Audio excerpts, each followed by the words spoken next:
Hi friends, എല്ലാവർക്കും മനസ്സിലേക്ക് സ്വാഗതം. ഇന്ന് നമ്മളുടെ S4 KTU question paper solving പ്രോഗ്രാമിലേക്ക് എല്ലാവർക്കും സ്വാഗതം. ഇന്ന് നമ്മൾ നോക്കാൻ പോകുന്നത് ട്രാൻസ്പോർട്ടേഷൻ എഞ്ചിനീയറിംഗിലെ 5th മൊഡ്യൂളിലെ A പാർട്ട് ആൻഡ് B പാർട്ടിലെ ക്വസ്റ്റ്യൻസിൻ്റെ സൊല്യൂഷൻ ആയിട്ടാണ് നമ്മൾ വന്നിരിക്കുന്നത്.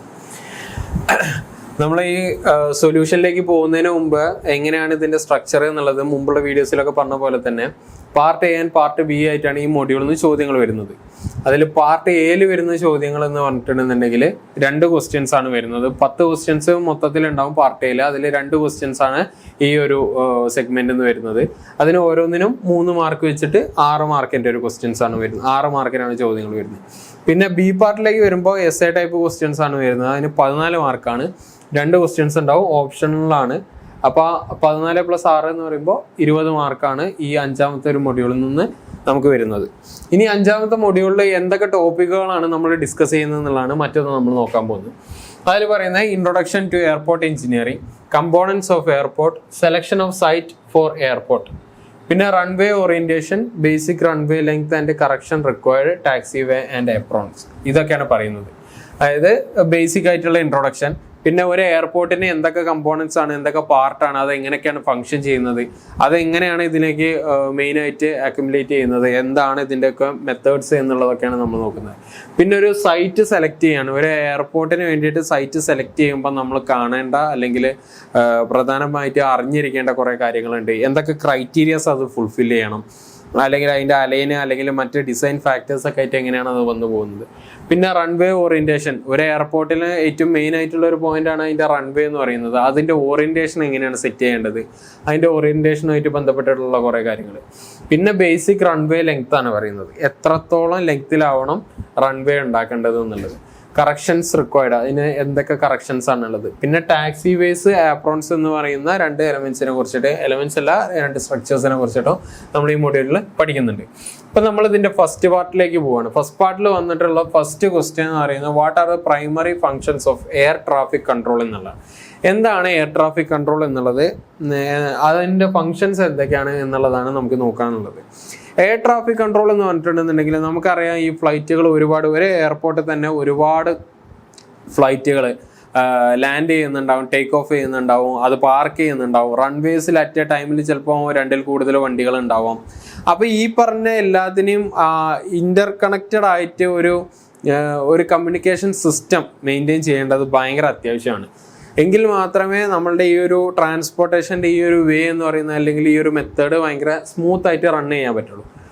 അപ്പോൾ അത് കൺട്രോൾ ചെയ്യുന്ന യൂണിറ്റിനാണ് നമ്മൾ എന്ത് പറയുന്നത്, എയർ ട്രാഫിക് കൺട്രോൾ എന്ന് പറയുന്നത്. എങ്ങനെയാണോ ഒരു കാറുകളും ബസ്സുകളും നമ്മളുടെ ഈ റോഡിലുള്ള ട്രാഫിക് കൺട്രോൾ ചെയ്യുന്നത്, അതുപോലെ തന്നെ ഇമ്പോർട്ടൻ്റ് ആണ് ഇതിൻ്റെ കൺട്രോളിങ്. ഒരു സ്പെസിഫിക് വേ ഇല്ല, മറ്റേ റോഡില്ലാത്തതുകൊണ്ട് എങ്ങനെയും പറക്കാം, അല്ലെങ്കിൽ എങ്ങനെയും വരാം, എങ്ങനെയും പോവാം എന്നുള്ളതല്ല. ഇതിനെല്ലാത്തിനും പ്രോപ്പറായിട്ട് ഓരോരോ രീതികളും മെത്തേഡുകളും ഉണ്ട്. അപ്പോൾ ഇതിനെ കമ്മ്യൂണിക്കേറ്റ് ചെയ്യുന്നതും അത് ഓരോരോ പൈലറ്റ്സിൻ്റെ അടുത്തേക്ക് എത്തിക്കുന്നതും വളരെ ഇമ്പോർട്ടൻ്റ് ആണ്. എന്നാൽ മാത്രമേ ഒരു മിഡ് എയർ കൊളീഷനോ അല്ലെങ്കിൽ നല്ലൊരു രീതിയിൽ അല്ലെങ്കിൽ ഒരു ഡിലേ ഇല്ലാത്ത ഒരു ട്രാഫിക് സിസ്റ്റമായിട്ട് പോകാൻ പറ്റുള്ളൂ. അപ്പോൾ ഇതിൻ്റെ പ്രൈമറി ആയിട്ടുള്ളത് എന്ന് പറഞ്ഞിട്ടുണ്ടെന്നുണ്ടെങ്കിൽ can provide advisory service for the aircraft in non controlled air space. അതായത് നമ്മളുടെ എയർ സ്പേസുകളിൽ, കൺട്രോൾ ഇല്ലാത്ത എയർ സ്പേസുകളിലേക്ക് അഡ്വൈസറി സർവീസുകൾ കൊടുക്കാൻ, അതായത് നമ്മൾ സത്യം പറഞ്ഞിട്ടുണ്ടെന്നുണ്ടെങ്കിൽ അഡ്വൈസ് ചെയ്യാണ്, അല്ലെങ്കിൽ അവരെ ഇൻസ്ട്രക്റ്റ് ചെയ്യാണ് എങ്ങനെ പോകണം, എങ്ങനെ വരണം, അല്ലെങ്കിൽ ഓൺ കമ്മിങ് ട്രാഫിക്കിൽ, അല്ലെങ്കിൽ അവർ പോകുന്ന വഴിയിൽ വേറെ ഏതെങ്കിലും വണ്ടി വരുന്നുണ്ടോ, അതിൻ്റെ എലവേഷൻ എത്രയാണ്. ഇൻ കേസ് അത് എലവേഷൻ വരെയതാണെന്നുണ്ടെങ്കിൽ നിങ്ങളുടെ എലവേഷൻ കൂട്ടേണ്ടി വരും, താഴ്ത്തേണ്ടി വരും, അല്ലെങ്കിൽ ഈ പറഞ്ഞ മാതിരി തന്നെ അവിടുന്ന് ഒരു ഡീടോറിങ് എടുക്കേണ്ടി വരും. ഒരു ടർബുലൻസ് അല്ലെങ്കിൽ ഒരു സ്റ്റോം, വെതർ കണ്ടീഷൻസ് വെച്ചിട്ട് നമുക്കത് പറയാൻ പറ്റും. ഇപ്പോൾ നമ്മൾ പോകുന്ന ഒരു റൂട്ടിൽ, സാധാരണ പോകുന്ന ആ റൂട്ടിലേക്ക് ഭയങ്കര തരത്തിലുള്ള ഒരു ടർബുലൻസ് ഫീൽ ചെയ്യാണ്. ടർബുലൻസ് എന്ന് പറഞ്ഞിട്ടുണ്ടെന്നുണ്ടെങ്കിൽ എന്താ പറയുക, ഭയങ്കര ആയിട്ടുള്ള ഒരു വിൻഡ് എന്ന് പറഞ്ഞാൽ യൂണിഫോം മോഷനിലുള്ള ഒരേ ഡയറക്ഷനിലുള്ളതാവില്ല, പല ഡയറക്ഷനിൽ ഒരു സ്വേളിങ് എഫക്റ്റ് ഉണ്ടാവും, അല്ലെങ്കിൽ ഈ പറഞ്ഞ മാതിരി തന്നെ ഒരു സ്റ്റോം എഫക്റ്റ് ഒക്കെ ഉള്ള ഒരു ടർബുലൻസിലുള്ള ഏരിയ ആണെന്നുണ്ടെങ്കിൽ അത് ഒരു പരിധിക്കപ്പുറം കൂടിയിട്ടുണ്ടെന്നുണ്ടെങ്കിൽ ഒബ്വിയസ്ലി നമ്മൾ ആ ട്രാഫിക് റൂട്ട് തിരിച്ചുവിട്ടേ മതിയാവുള്ളൂ. അല്ലാന്നുണ്ടെങ്കിൽ അത് പാസഞ്ചേഴ്സിനൊക്കെ വളരെയധികം ബാധിക്കും, അവരുടെ സേഫ്റ്റീനെ. അപ്പോൾ അങ്ങനെയുള്ള അഡ്വൈസറി സർവീസസ് ഒക്കെ കൊടുക്കാൻ പറ്റും. ഇവിടെ നിന്ന് നോൺ കൺട്രോൾഡ് എയർ സ്പേസുകളിൽ അതായത് എയർ സ്പേസുകളിൽ കൺട്രോൾ ഇല്ലാത്ത എയർ സ്പേസുകളിൽ നിന്നൊക്കെ അവിടെ ഇതാക്കാൻ പറ്റും. The primary purpose of the ATC world wide is to prevent collision. Basic ആയിട്ട് പറയുകയാണെന്നുണ്ടെങ്കിൽ ATCന്റെ ഏറ്റവും അതായത് എയർ ട്രാഫിക് കൺട്രോളിന്റെ ഏറ്റവും മർമ്മപ്രധാനമായിട്ടുള്ള ഫങ്ഷൻ എന്ന് പറയുന്നത് ഒരു കൊളീഷൻ ഒഴിവാക്കുക എന്നുള്ളതാണ്. അത് മിഡ് എയർ എന്നുള്ളതാവാം, എയർപോർട്ട് എന്നുള്ളതാവാം, ലാൻഡിംഗ് എന്നുള്ളതാവാം, എവിടെ നിന്നുള്ളതാണെന്നുണ്ടെങ്കിലും ഒരു കൊളീഷൻ ഒഴിവാക്കുക എന്നുള്ളതാണ് ഇതിൻ്റെ ഒരു പ്രൈമറി ഫങ്ഷൻ ആയിട്ട് വരുന്നത്. ഇപ്പം നമുക്കറിയാൻ പറ്റും, പ്രോപ്പറായിട്ട് ഒരു അഡ്വൈസ് അല്ലെങ്കിൽ ഒരു ഇൻസ്ട്രക്ഷൻ കൊടുത്തിട്ടില്ല എന്നുണ്ടെങ്കിൽ, സപ്പോസ് ഒരു ഫ്ലൈറ്റ് ലാൻഡ് ചെയ്യാൻ വരുന്ന ടൈമിൽ ആ വണ്ടിയിൽ നിന്ന് പൈലറ്റിന് കാണാൻ പറ്റുന്നതിനൊരു പരിമിതിയുണ്ട്. അവർക്ക് കാണാൻ പറ്റുന്നതിനോ അല്ലെങ്കിൽ അവർക്ക് കൺവേ ചെയ്യാൻ പറ്റുന്നതിനോ, അതിനിപ്പോൾ സാധാ ഒരു സ്ഥലത്തുനിന്ന് തിരിച്ച് കൺവേ ചെയ്യാൻ പറ്റുന്ന രീതിയിലേക്ക്, കാണാൻ പറ്റുന്ന രീതിയിലേക്കൊക്കെ ഇതിനൊക്കെ ഒരു ലിമിറ്റേഷൻസ് വരുന്നുണ്ട്. അപ്പം അങ്ങനത്തെ ഒരു കണ്ടീഷനിൽ നിന്ന് നമ്മളിത് മനസ്സിലാക്കാനും നമുക്കത് കാണാനൊക്കെ ഭയങ്കര ലിമിറ്റേഷൻ ഉള്ളപ്പോൾ സ്വാഭാവികമായിട്ടും അവിടെ പല മിസ്കമ്മ്യൂണിക്കേഷൻസും നടക്കാനുള്ള സാധ്യത കൂടുതലാണ്. ഇപ്പോൾ കാർ ഓടിക്കുന്ന പോലെ കണ്ടുകൊണ്ട് നമുക്ക് ഡയറക്ഷൻ എടുത്ത് പോകുന്നതിനും പരിമിതിയുള്ള ഏറ്റവും വലിയൊരു ഇതാണ്. കാരണം നമ്മൾ ഡീൽ ചെയ്യുന്നത് വലിയൊരു ഓട്ടോമോട്ടീവാണ്, അതുപോലെ തന്നെ വലിയൊരു എയർക്രാഫ്റ്റ് ആണ്, അതുപോലെ വലിയ ഡിസ്റ്റൻസുകളിൽ നിന്നാണ് നമ്മൾ ഇതിനൊക്കെ കൺട്രോൾ ചെയ്യുന്നത്. അപ്പം സ്വാഭാവികമായിട്ടും പെട്ടെന്നൊരു സഡൻ ടേൺ അല്ലെങ്കിൽ ഒരു സഡൻ മനൂവറിങ് ഒന്നും പറ്റാത്ത ഒരു സാഹചര്യത്തിൽ കുറച്ച് ടൈം മുന്നോട്ടായിട്ട് നമുക്ക് ഇതിൻ്റെ ഇൻഫർമേഷൻ കിട്ടിയാൽ മാത്രമേ നമുക്ക് അതിനോടനുബന്ധിച്ചിട്ടുള്ള തീരുമാനങ്ങളും അല്ലെങ്കിൽ അതിനോടനുബന്ധിച്ചിട്ടുള്ള മാറ്റങ്ങളും ചെയ്യാൻ പറ്റുള്ളൂ. അതൊന്നും പറ്റിയിട്ടില്ല എന്നുണ്ടെങ്കിൽ സ്വാഭാവികമായിട്ടും എന്തിൽ കലാശിക്കും, അത് കൊളീഷനിൽ കലാശിക്കും. അപ്പം അങ്ങനെ കൊളീഷൻ ഇല്ലാതിരിക്കാൻ വേണ്ടിയിട്ടാണ് നമ്മൾ എന്ത് ചെയ്യുന്നത്, ഈ എയർ ട്രാഫിക് കൺട്രോളിങ് ഉപയോഗിക്കുന്നത്. പിന്നെ organise and expedite the flow of traffic in the air and provide information and other support for the pilots. സ്വാഭാവികമായിട്ടും നേരത്തെ പറഞ്ഞ കാര്യങ്ങളൊക്കെ തന്നെയാണ്. എന്തൊക്കെ ചെയ്യാൻ, ഓർഗനൈസ് ചെയ്യാൻ, എക്സ്പെഡൈറ്റ് ചെയ്യാൻ. ഓർഗനൈസ് ചെയ്യാനും അവരെ നേർവഴിക്ക് നയിക്കാനും വേണ്ടിയിട്ടുള്ളതാണ്. ഓർഗനൈസ് ചെയ്യാന്ന് പറഞ്ഞിട്ടുണ്ടെന്നുണ്ടെങ്കിൽ ഷെഡ്യൂളിങ് അതിൻ്റെ ഒരു വലിയൊരു പ്രധാനപ്പെട്ട ഒരു ഘടകമാണ്. ഒരു ഫ്ലൈറ്റ്, ഒരു ബിസി എയർപോർട്ടിലെ ഒരു ഫ്ലൈറ്റ് ഒരു ദിവസം ചിലപ്പോൾ ഒരു 10-15 ഫ്ലൈറ്റ് പോകുന്നുണ്ടെന്നുണ്ടെങ്കിൽ അത് ഏതൊക്കെ സമയത്ത് എങ്ങനെയൊക്കെ പോകണം എന്നുള്ളതിനെ കുറിച്ചിട്ട് കറക്റ്റ് ആയിട്ടുള്ളൊരു പ്രോപ്പർ ഇത് കിട്ടിയാൽ മാത്രമേ നമുക്ക് എന്ത് പറയാൻ പറ്റുള്ളൂ, ആ ഒരു സിസ്റ്റം അങ്ങനെ ഒരു ആസ് എ ഹോൾ നമുക്ക് വർക്ക് ചെയ്ത് കൊണ്ടുപോകാൻ പറ്റുള്ളൂ. പ്രോപ്പർ കമ്മ്യൂണിക്കേഷൻ വേണം, പ്രോപ്പർ ഷെഡ്യൂളിങ് വേണം. അപ്പം ഇങ്ങനെയുള്ള എല്ലാ കാര്യങ്ങളുമാണ് എവിടെ നിന്ന് നമുക്ക് കിട്ടുന്നത്, ഈ ATCന്റെ പ്രൈമറി ഫങ്ഷൻ ആയിട്ട് നമ്മൾ ഇതിൽ പറയുന്നത്.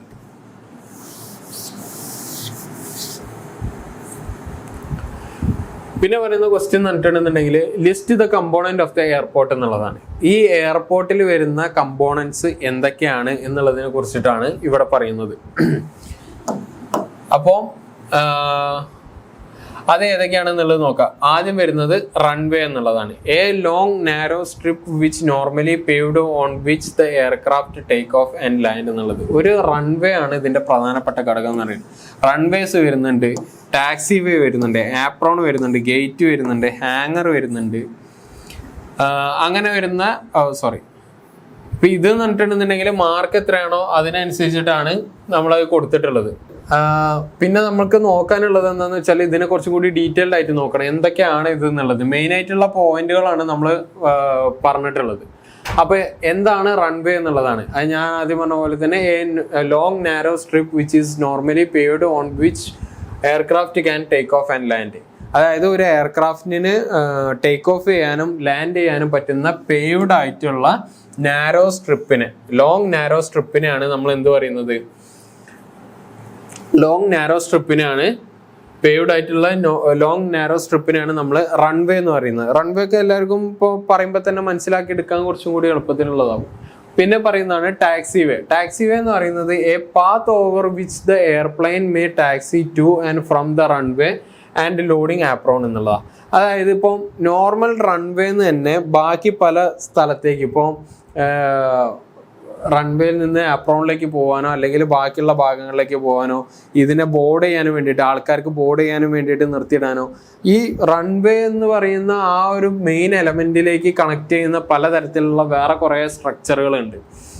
സ്ട്രക്ചർ ഇൻ ദ കേസ് റോഡുകൾ, പേവ്ഡ് ആയിട്ടുള്ള റോഡുകളുണ്ട്. അത്തരം റോഡുകളിലൂടെയാണ് ഇതെന്ത് ചെയ്യുന്നത്, മെനൂവർ ചെയ്തെടുക്കുന്നത്. ഇപ്പോൾ ഈ പറഞ്ഞ മാതിരി തന്നെ ബോർഡ് ചെയ്യാൻ വേണ്ടിയിട്ട് എയർപോർട്ടിൻ്റെ അടുത്തേക്ക് കൊണ്ട് നിർത്തുന്നതും പിന്നെ അവിടുന്ന് റിവേഴ്സ് എടുത്ത് നേരെ എയർപോർട്ടിലേക്ക് കൊണ്ട് നിർത്തുന്നതും ഒക്കെ ആ ഇൻ ബിറ്റ്വീൻ വരുന്ന റൺവേ എന്ന് പറയുന്ന മെയിൻ പാർട്ട് അല്ലാതെ വരുന്ന കുറച്ച് പെയ്ഡ് ആയിട്ടുള്ള പാത്തുകളാണ് നമ്മൾ എന്ത് പറയുന്നത്, ടാക്സി വേ എന്ന് പറയുന്നത്. അത് എന്തിനുള്ളതാണ്, airplane make to taxi to and from the runway എന്നുള്ള, റൺവേയിലേക്കും റൺവേന്നും പിന്നെ ഈ ആപ്രോണിലേക്ക്, ലോഡിങ് ആപ്രോണിലേക്കൊക്കെ പോകാൻ, ലോഡിങ് ആപ്രോൺ ഞാൻ പറഞ്ഞ ബോർഡിങ് ചെയ്യാനുള്ള ആ എയർപോർട്ടിനോട് അടുപ്പിച്ച് നിർത്തുന്ന ആ ഏരിയകളൊക്കെ ഉണ്ടല്ലോ, ആ ഏരിയകളിലേക്കൊക്കെ പോകാനും വേണ്ടിയിട്ട് യൂസ് ചെയ്യുന്ന പെയ്ഡ് ആയിട്ടുള്ള വഴികളെയാണ് നമ്മൾ എന്ത് പറയുന്നത് ടാക്സി വേ എന്ന് പറയുന്നത്. പിന്നെ പറയുന്നതാണ് ആപ്രോൺ എന്ന് പറയുന്നത്. ആപ്രോൺ എന്ന് പറഞ്ഞിട്ടുണ്ടെന്നുണ്ടെങ്കിൽ a defined area which is use to accommodate aircraft for loading and unloading of passengers and cargo parking, refilling etcetera. എന്താണ് ആപ്രോൺ എന്നുള്ളതാണ്. അതൊരു ഡിഫൈൻഡ് ആയിട്ടുള്ള ഏരിയ ആണ്. ഡിഫൈൻഡ് ആയിട്ടുള്ള ഏരിയ എന്ന് പറഞ്ഞിട്ടുണ്ടെന്നുണ്ടെങ്കിൽ കൂടുതലും ആ എയർപോർട്ട് എന്ന് പറയുന്ന ആ ഒരു സ്ട്രക്ചറിനോട് തൊട്ടടുത്തായിട്ട് നിൽക്കുന്ന സാധനമാണ്. അത് എന്തിനുള്ളതാണ്, to accommodate aircraft for loading and unloading of പാസഞ്ചേഴ്സിനെ ലോഡ് ചെയ്യാനും അൺലോഡ് ചെയ്യാനും ബോർഡ് ചെയ്യാനും അൺബോർഡ് ചെയ്യാനും ഉള്ളതാണ് മെയിനായിട്ട് ഈ ആപ്രോൺ എന്ന് പറയുന്ന ആ ഒരു സംഭവം വരുന്നത്. അതേ ഏരിയയിൽ നിന്ന് തന്നെ നമുക്ക് എന്ത് ചെയ്യാം, കാർഗോ ചെയ്യാവുന്നതാണ്, പാർക്കിംഗ് ചെയ്യാവുന്നതാണ്, പിന്നെ പറഞ്ഞ മാതിരി തന്നെ റീഫില്ലിങ് അങ്ങനെയുള്ള എല്ലാ സാധനങ്ങളും ചെയ്യുന്ന ആ ഒരു ഏരിയനാണ് നമ്മൾ എന്ത് പറയുന്നത്, ആപ്രോൺ എന്ന് പറയുന്നത്. അപ്പോൾ നമുക്ക് പറയാലോ, ഇപ്പോൾ നമ്മൾ എപ്പോഴും എയർപോർട്ടിൽ കയറി ഒരു ഫ്ലൈറ്റിലേക്ക് കയറുന്ന ആ ഒരു മൊമെന്റ്, ബോർഡ് ചെയ്യുന്ന ഒരു മൊമെന്റ് എവിടെയാണോ വണ്ടി പാർക്ക് ചെയ്തിട്ടുള്ളത് ആ ഏരിയനെ പറയുന്നതാണ് ആപ്രോൺ എന്ന് പറയുന്നത്. ആ ആപ്രോണിന്റെ മെയിൻ ആയിട്ടുള്ള ഉദ്ദേശങ്ങളാണ് ഞാൻ പറഞ്ഞിട്ടുള്ളത്. Loading and unloading of passengers, പിന്നെ പറയുന്നത് കാർഗോ പാർക്കിംഗ് വരുന്നുണ്ട്, പിന്നെ വരുന്നത് റീഫില്ലിങ്. അങ്ങനെ പലതരത്തിലുള്ള പല യൂസുകളിലേക്ക് യൂസ് ചെയ്യാൻ പറ്റുന്ന ഒരു സാധനമാണ് ആപ്രോൺ എന്ന് പറയുന്നത്. പിന്നെ വരുന്നതാണ് gate. A gate in aviation is a section at the airport terminal for transferring passenger and the airline crew to the airport എന്ന് പറയുന്നത്. അപ്പോൾ ഈ ഒരു ആപ്രോൺ എന്നുള്ള പറഞ്ഞ ഏരിയയും ഗേറ്റ് എന്ന് പറഞ്ഞ ഏരിയയും തമ്മിൽ മിക്സ്ഡ് ആവരുത്. ആപ്രോൺ എന്ന് പറയുന്നത് എവിടെയാണോ ആ എയർക്രാഫ്റ്റ് അക്കോമഡേറ്റ് ചെയ്യുന്നത്, മനസ്സിലായില്ലേ? ഒരാള് പാസഞ്ചേഴ്സ് കയറി ഇറങ്ങാനുള്ള സമയത്ത് എവിടെയാണോ ആ എയർക്രാഫ്റ്റ് അക്കോമഡേറ്റ് ചെയ്തത് ആ ഏരിയനാണ് ആപ്രോൺ എന്ന് പറയുന്നത്. എന്നാൽ ഗേറ്റ് എന്ന് പറയുന്നത്, gate in aviation is a section at airport terminal for transferring the passenger and airline crew എന്നുള്ള, എയർലൈൻ ക്രൂസിനെയും പാസഞ്ചേഴ്സിനെയും ഇതിലേക്ക് ട്രാൻസ്ഫർ ചെയ്യുന്ന ആ ഒരു പോയിന്റ് ഉണ്ടല്ലോ, അതിനാണ് ഗേറ്റ് എന്ന് പറയുന്നത്. ഇപ്പോൾ നമ്മളിപ്പോൾ അബ്രോഡൊക്കെ പോയിട്ടുള്ള ആൾക്കാരാണെന്നുണ്ടെങ്കിൽ നമുക്കറിയാം, എയർപോർട്ടിൽ എത്തിയിട്ടുണ്ടെന്നുണ്ടെങ്കിൽ ടിക്കറ്റിൽ ഏതാണ് ഗേറ്റ് നമ്പർ എന്നുള്ളത് ഉണ്ടാവും. പല ഗേറ്റ് നമ്പേഴ്സ് ഉണ്ടാവും. ആ ഗേറ്റ് നമ്പേഴ്സിൻ്റെ അവിടെ പോയിട്ടാണ് നമ്മൾ നിൽക്കേണ്ടത്. ആ ഗേറ്റ് നമ്പേഴ്സിന് പുറത്തുള്ള ആപ്രോണിലാണ് ആ എയർക്രാഫ്റ്റ് പാർക്ക് ചെയ്തിട്ടുണ്ടാവുക. അപ്പോൾ ഇവിടെ നിന്നാണ് നമ്മൾ കയറുക. നമുക്ക് എന്ത് ചെയ്യാൻ, ബോർഡ് ചെയ്യാനുള്ള ആ ഒരു എയർലൈൻ ക്രൂസും ബാക്കിയുള്ള എല്ലാ മനുഷ്യന്മാരും അതിലൂടെയാണ് കയറുന്നത്. പിന്നെ വരുന്ന പോയിന്റാണ് ഹാങ്ങർ എന്ന് പറയുന്നത്. A hangar is an enclosed structure designed to hold the aircraft to protective storage.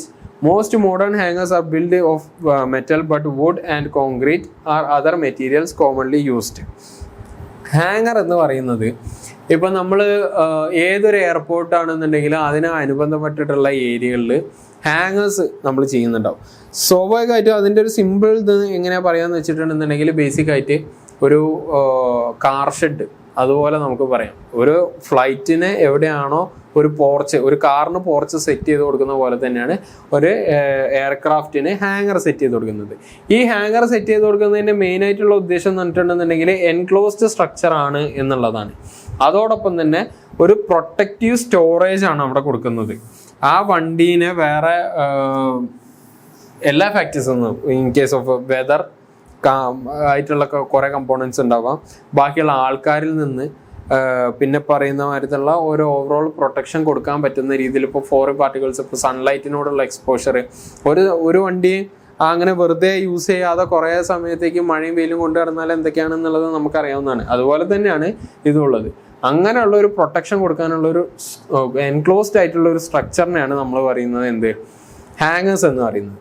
ഇപ്പം നേരത്തെ നമ്മൾ ഷിപ്പിൻ്റെ കാര്യത്തിൽ ആ പറഞ്ഞ പോലെ തന്നെയാണ് ഹാങ്ങേഴ്സ് ഇതും. ഇവിടെയും വെച്ചിട്ട് നമ്മൾ എന്ത് ചെയ്യും, റിപ്പയറിങ്ങും മെയിൻ്റനൻസ് വർക്കൊക്കെ നടത്താറുണ്ട് ചില കേസിൽ.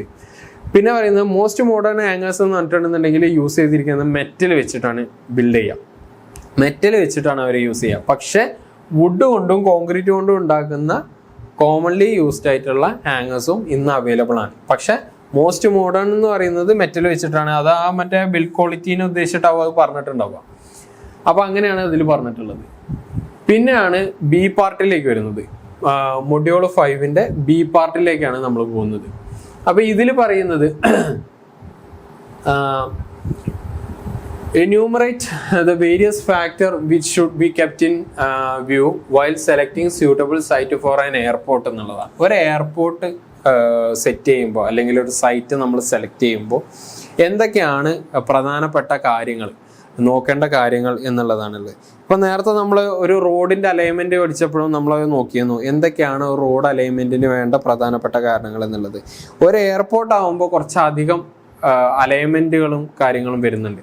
സ്വാഭാവികമായിട്ടും ഒരു പ്രോപ്പർ പെട്ടെന്നുള്ള ഒരു മെന്യൂവറിറ്റി അല്ലെങ്കിൽ പെട്ടെന്ന് സഡൻ ആയിട്ടുള്ള ഒരു കാര്യങ്ങളൊന്നും ചെയ്യാൻ പറ്റാത്ത ഒരു സ്റ്റേറ്റ് ഓഫ് ട്രാൻസ്പോർട്ടേഷൻ ആണ്, ഒരു മോഡ് ഓഫ് ട്രാൻസ്പോർട്ടേഷൻ ആണ് എന്ത് എയർക്രാഫ്റ്റ് കൊണ്ടുള്ളത്. എയർ ട്രാൻസ്പോർട്ടേഷൻ എയർപോർട്ടുകളിലുള്ള ഭാഗങ്ങളിൽ വരുന്ന സംഭവങ്ങളൊക്കെ എയർക്രാഫ്റ്റിലൊക്കെ ഉള്ളത്. അപ്പോൾ അതുകൊണ്ട് തന്നെ അതിന് വരുന്ന എയർപോർട്ടിൻ്റെ സൈറ്റ് എന്ന് പറയുന്നത്, അതിൻ്റെ സെലക്ഷൻ എന്ന് പറയുന്നത് വളരെ പ്രധാനപ്പെട്ടതാണ്.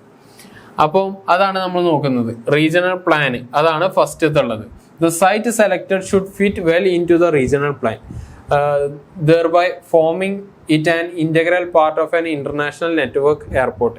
റീജിയണൽ പ്ലാൻ ആയിട്ട് വളരെയധികം ചേർന്ന് പോകുന്ന തരത്തിലുള്ള ഒരു സൈറ്റ് ആയിരിക്കണം നമ്മൾ സെലക്ട് ചെയ്യുന്നത്. നമ്മൾ സെറ്റ് ചെയ്ത് കൊടുക്കുന്ന പ്ലാൻ എന്ന് പറയുന്ന ഒരു സാധനമുണ്ട്. ആ പ്ലാന് ഡിമാൻഡ് ചെയ്യുന്ന കുറേ എന്താ പറയുക, ഏറ്റവും അത്യാവശ്യമായിട്ടുള്ള കുറേ കാര്യങ്ങളുണ്ട്. അതിൽ നിന്ന് നമ്മൾ ഇപ്പോൾ ഒരു എയർപോർട്ട് എന്ന് പറഞ്ഞിട്ടുണ്ടെന്നുണ്ടെങ്കിൽ ഏതെങ്കിലും വളരെ റിമോട്ടായിട്ടുള്ള ഒരു ഏരിയയിലൊന്നും കൊണ്ടുവയ്ക്കാൻ പറ്റുന്ന ഒരു ഇതല്ല. അതിനായിട്ട് ബന്ധപ്പെട്ടിട്ടുള്ള ഏരിയയിൽ അതിനോടനുബന്ധിച്ചുള്ള ഡെവലപ്മെൻറ്റും കാര്യങ്ങളൊക്കെ വരേണ്ടതാണ്. അപ്പോൾ അങ്ങനത്തെ ഉള്ള ഒരു ഇൻ്റഗ്രൽ പാർട്ടായിട്ട്, ആ റീജിയണൽ പ്ലാനിൻ്റെ ഒരു ഇൻ്റഗ്രൽ പാർട്ടായിട്ട് മാറാൻ പറ്റുന്ന രീതിയിലുള്ള സൈറ്റ് ആയിരിക്കണം നമ്മൾ സെലക്ട് ചെയ്തിരിക്കുന്നത്. ഈ ഒരു നാഷണൽ നെറ്റ്വർക്ക് ഓഫ് എയർപോർട്ടിൻ്റെ ഒരു ഇൻ്റഗ്രൽ പാർട്ട് എന്നാണ് അതിൽ പറഞ്ഞത്. അതായത് നമുക്കറിയാം, ഇപ്പോൾ ഒരു നാഷണൽ നെറ്റ്വർക്ക് എന്ന് പറഞ്ഞിട്ടുണ്ടെന്നുണ്ടെങ്കിൽ ഈ ഇന്ത്യയിൽ തന്നെ പല മേജർ സിറ്റീസിലും പല മേജർ ഏരിയസിലാണ് ഈ എയർപോർട്ടുകളൊക്കെ സ്ഥിതി ചെയ്യുന്നത്. സ്വാഭാവികമായിട്ടും അപ്പോൾ ആ എയർപോർട്ട് ആ ഒരു ഏരിയ, റീജിയണൽ ഏരിയ, അതിൻ്റെ റീജിയണൽ പ്ലാൻ അതെങ്ങനെയൊക്കെയാണെന്നുള്ളത് നോക്കിയിട്ടൊക്കെയാണ് അവിടെ ചെയ്തിട്ടുള്ളത്. സ്വാഭാവികമായിട്ടും അങ്ങനത്തെ ഒരു കാറ്റഗറിയിലേക്ക് നമ്മൾ കയറണം എന്നുണ്ടെങ്കിൽ നമ്മൾ സെലക്ട് ചെയ്യുന്ന സൈറ്റ് ഈ പറഞ്ഞ എല്ലാ ക്രൈറ്റീരിയാസും ഫുൾഫിൽ ചെയ്യുന്നതാണ്. പിന്നെ പറയുന്നതാണ് എയർപോർട്ട് യൂസ് എന്ന് പറയുന്നത്.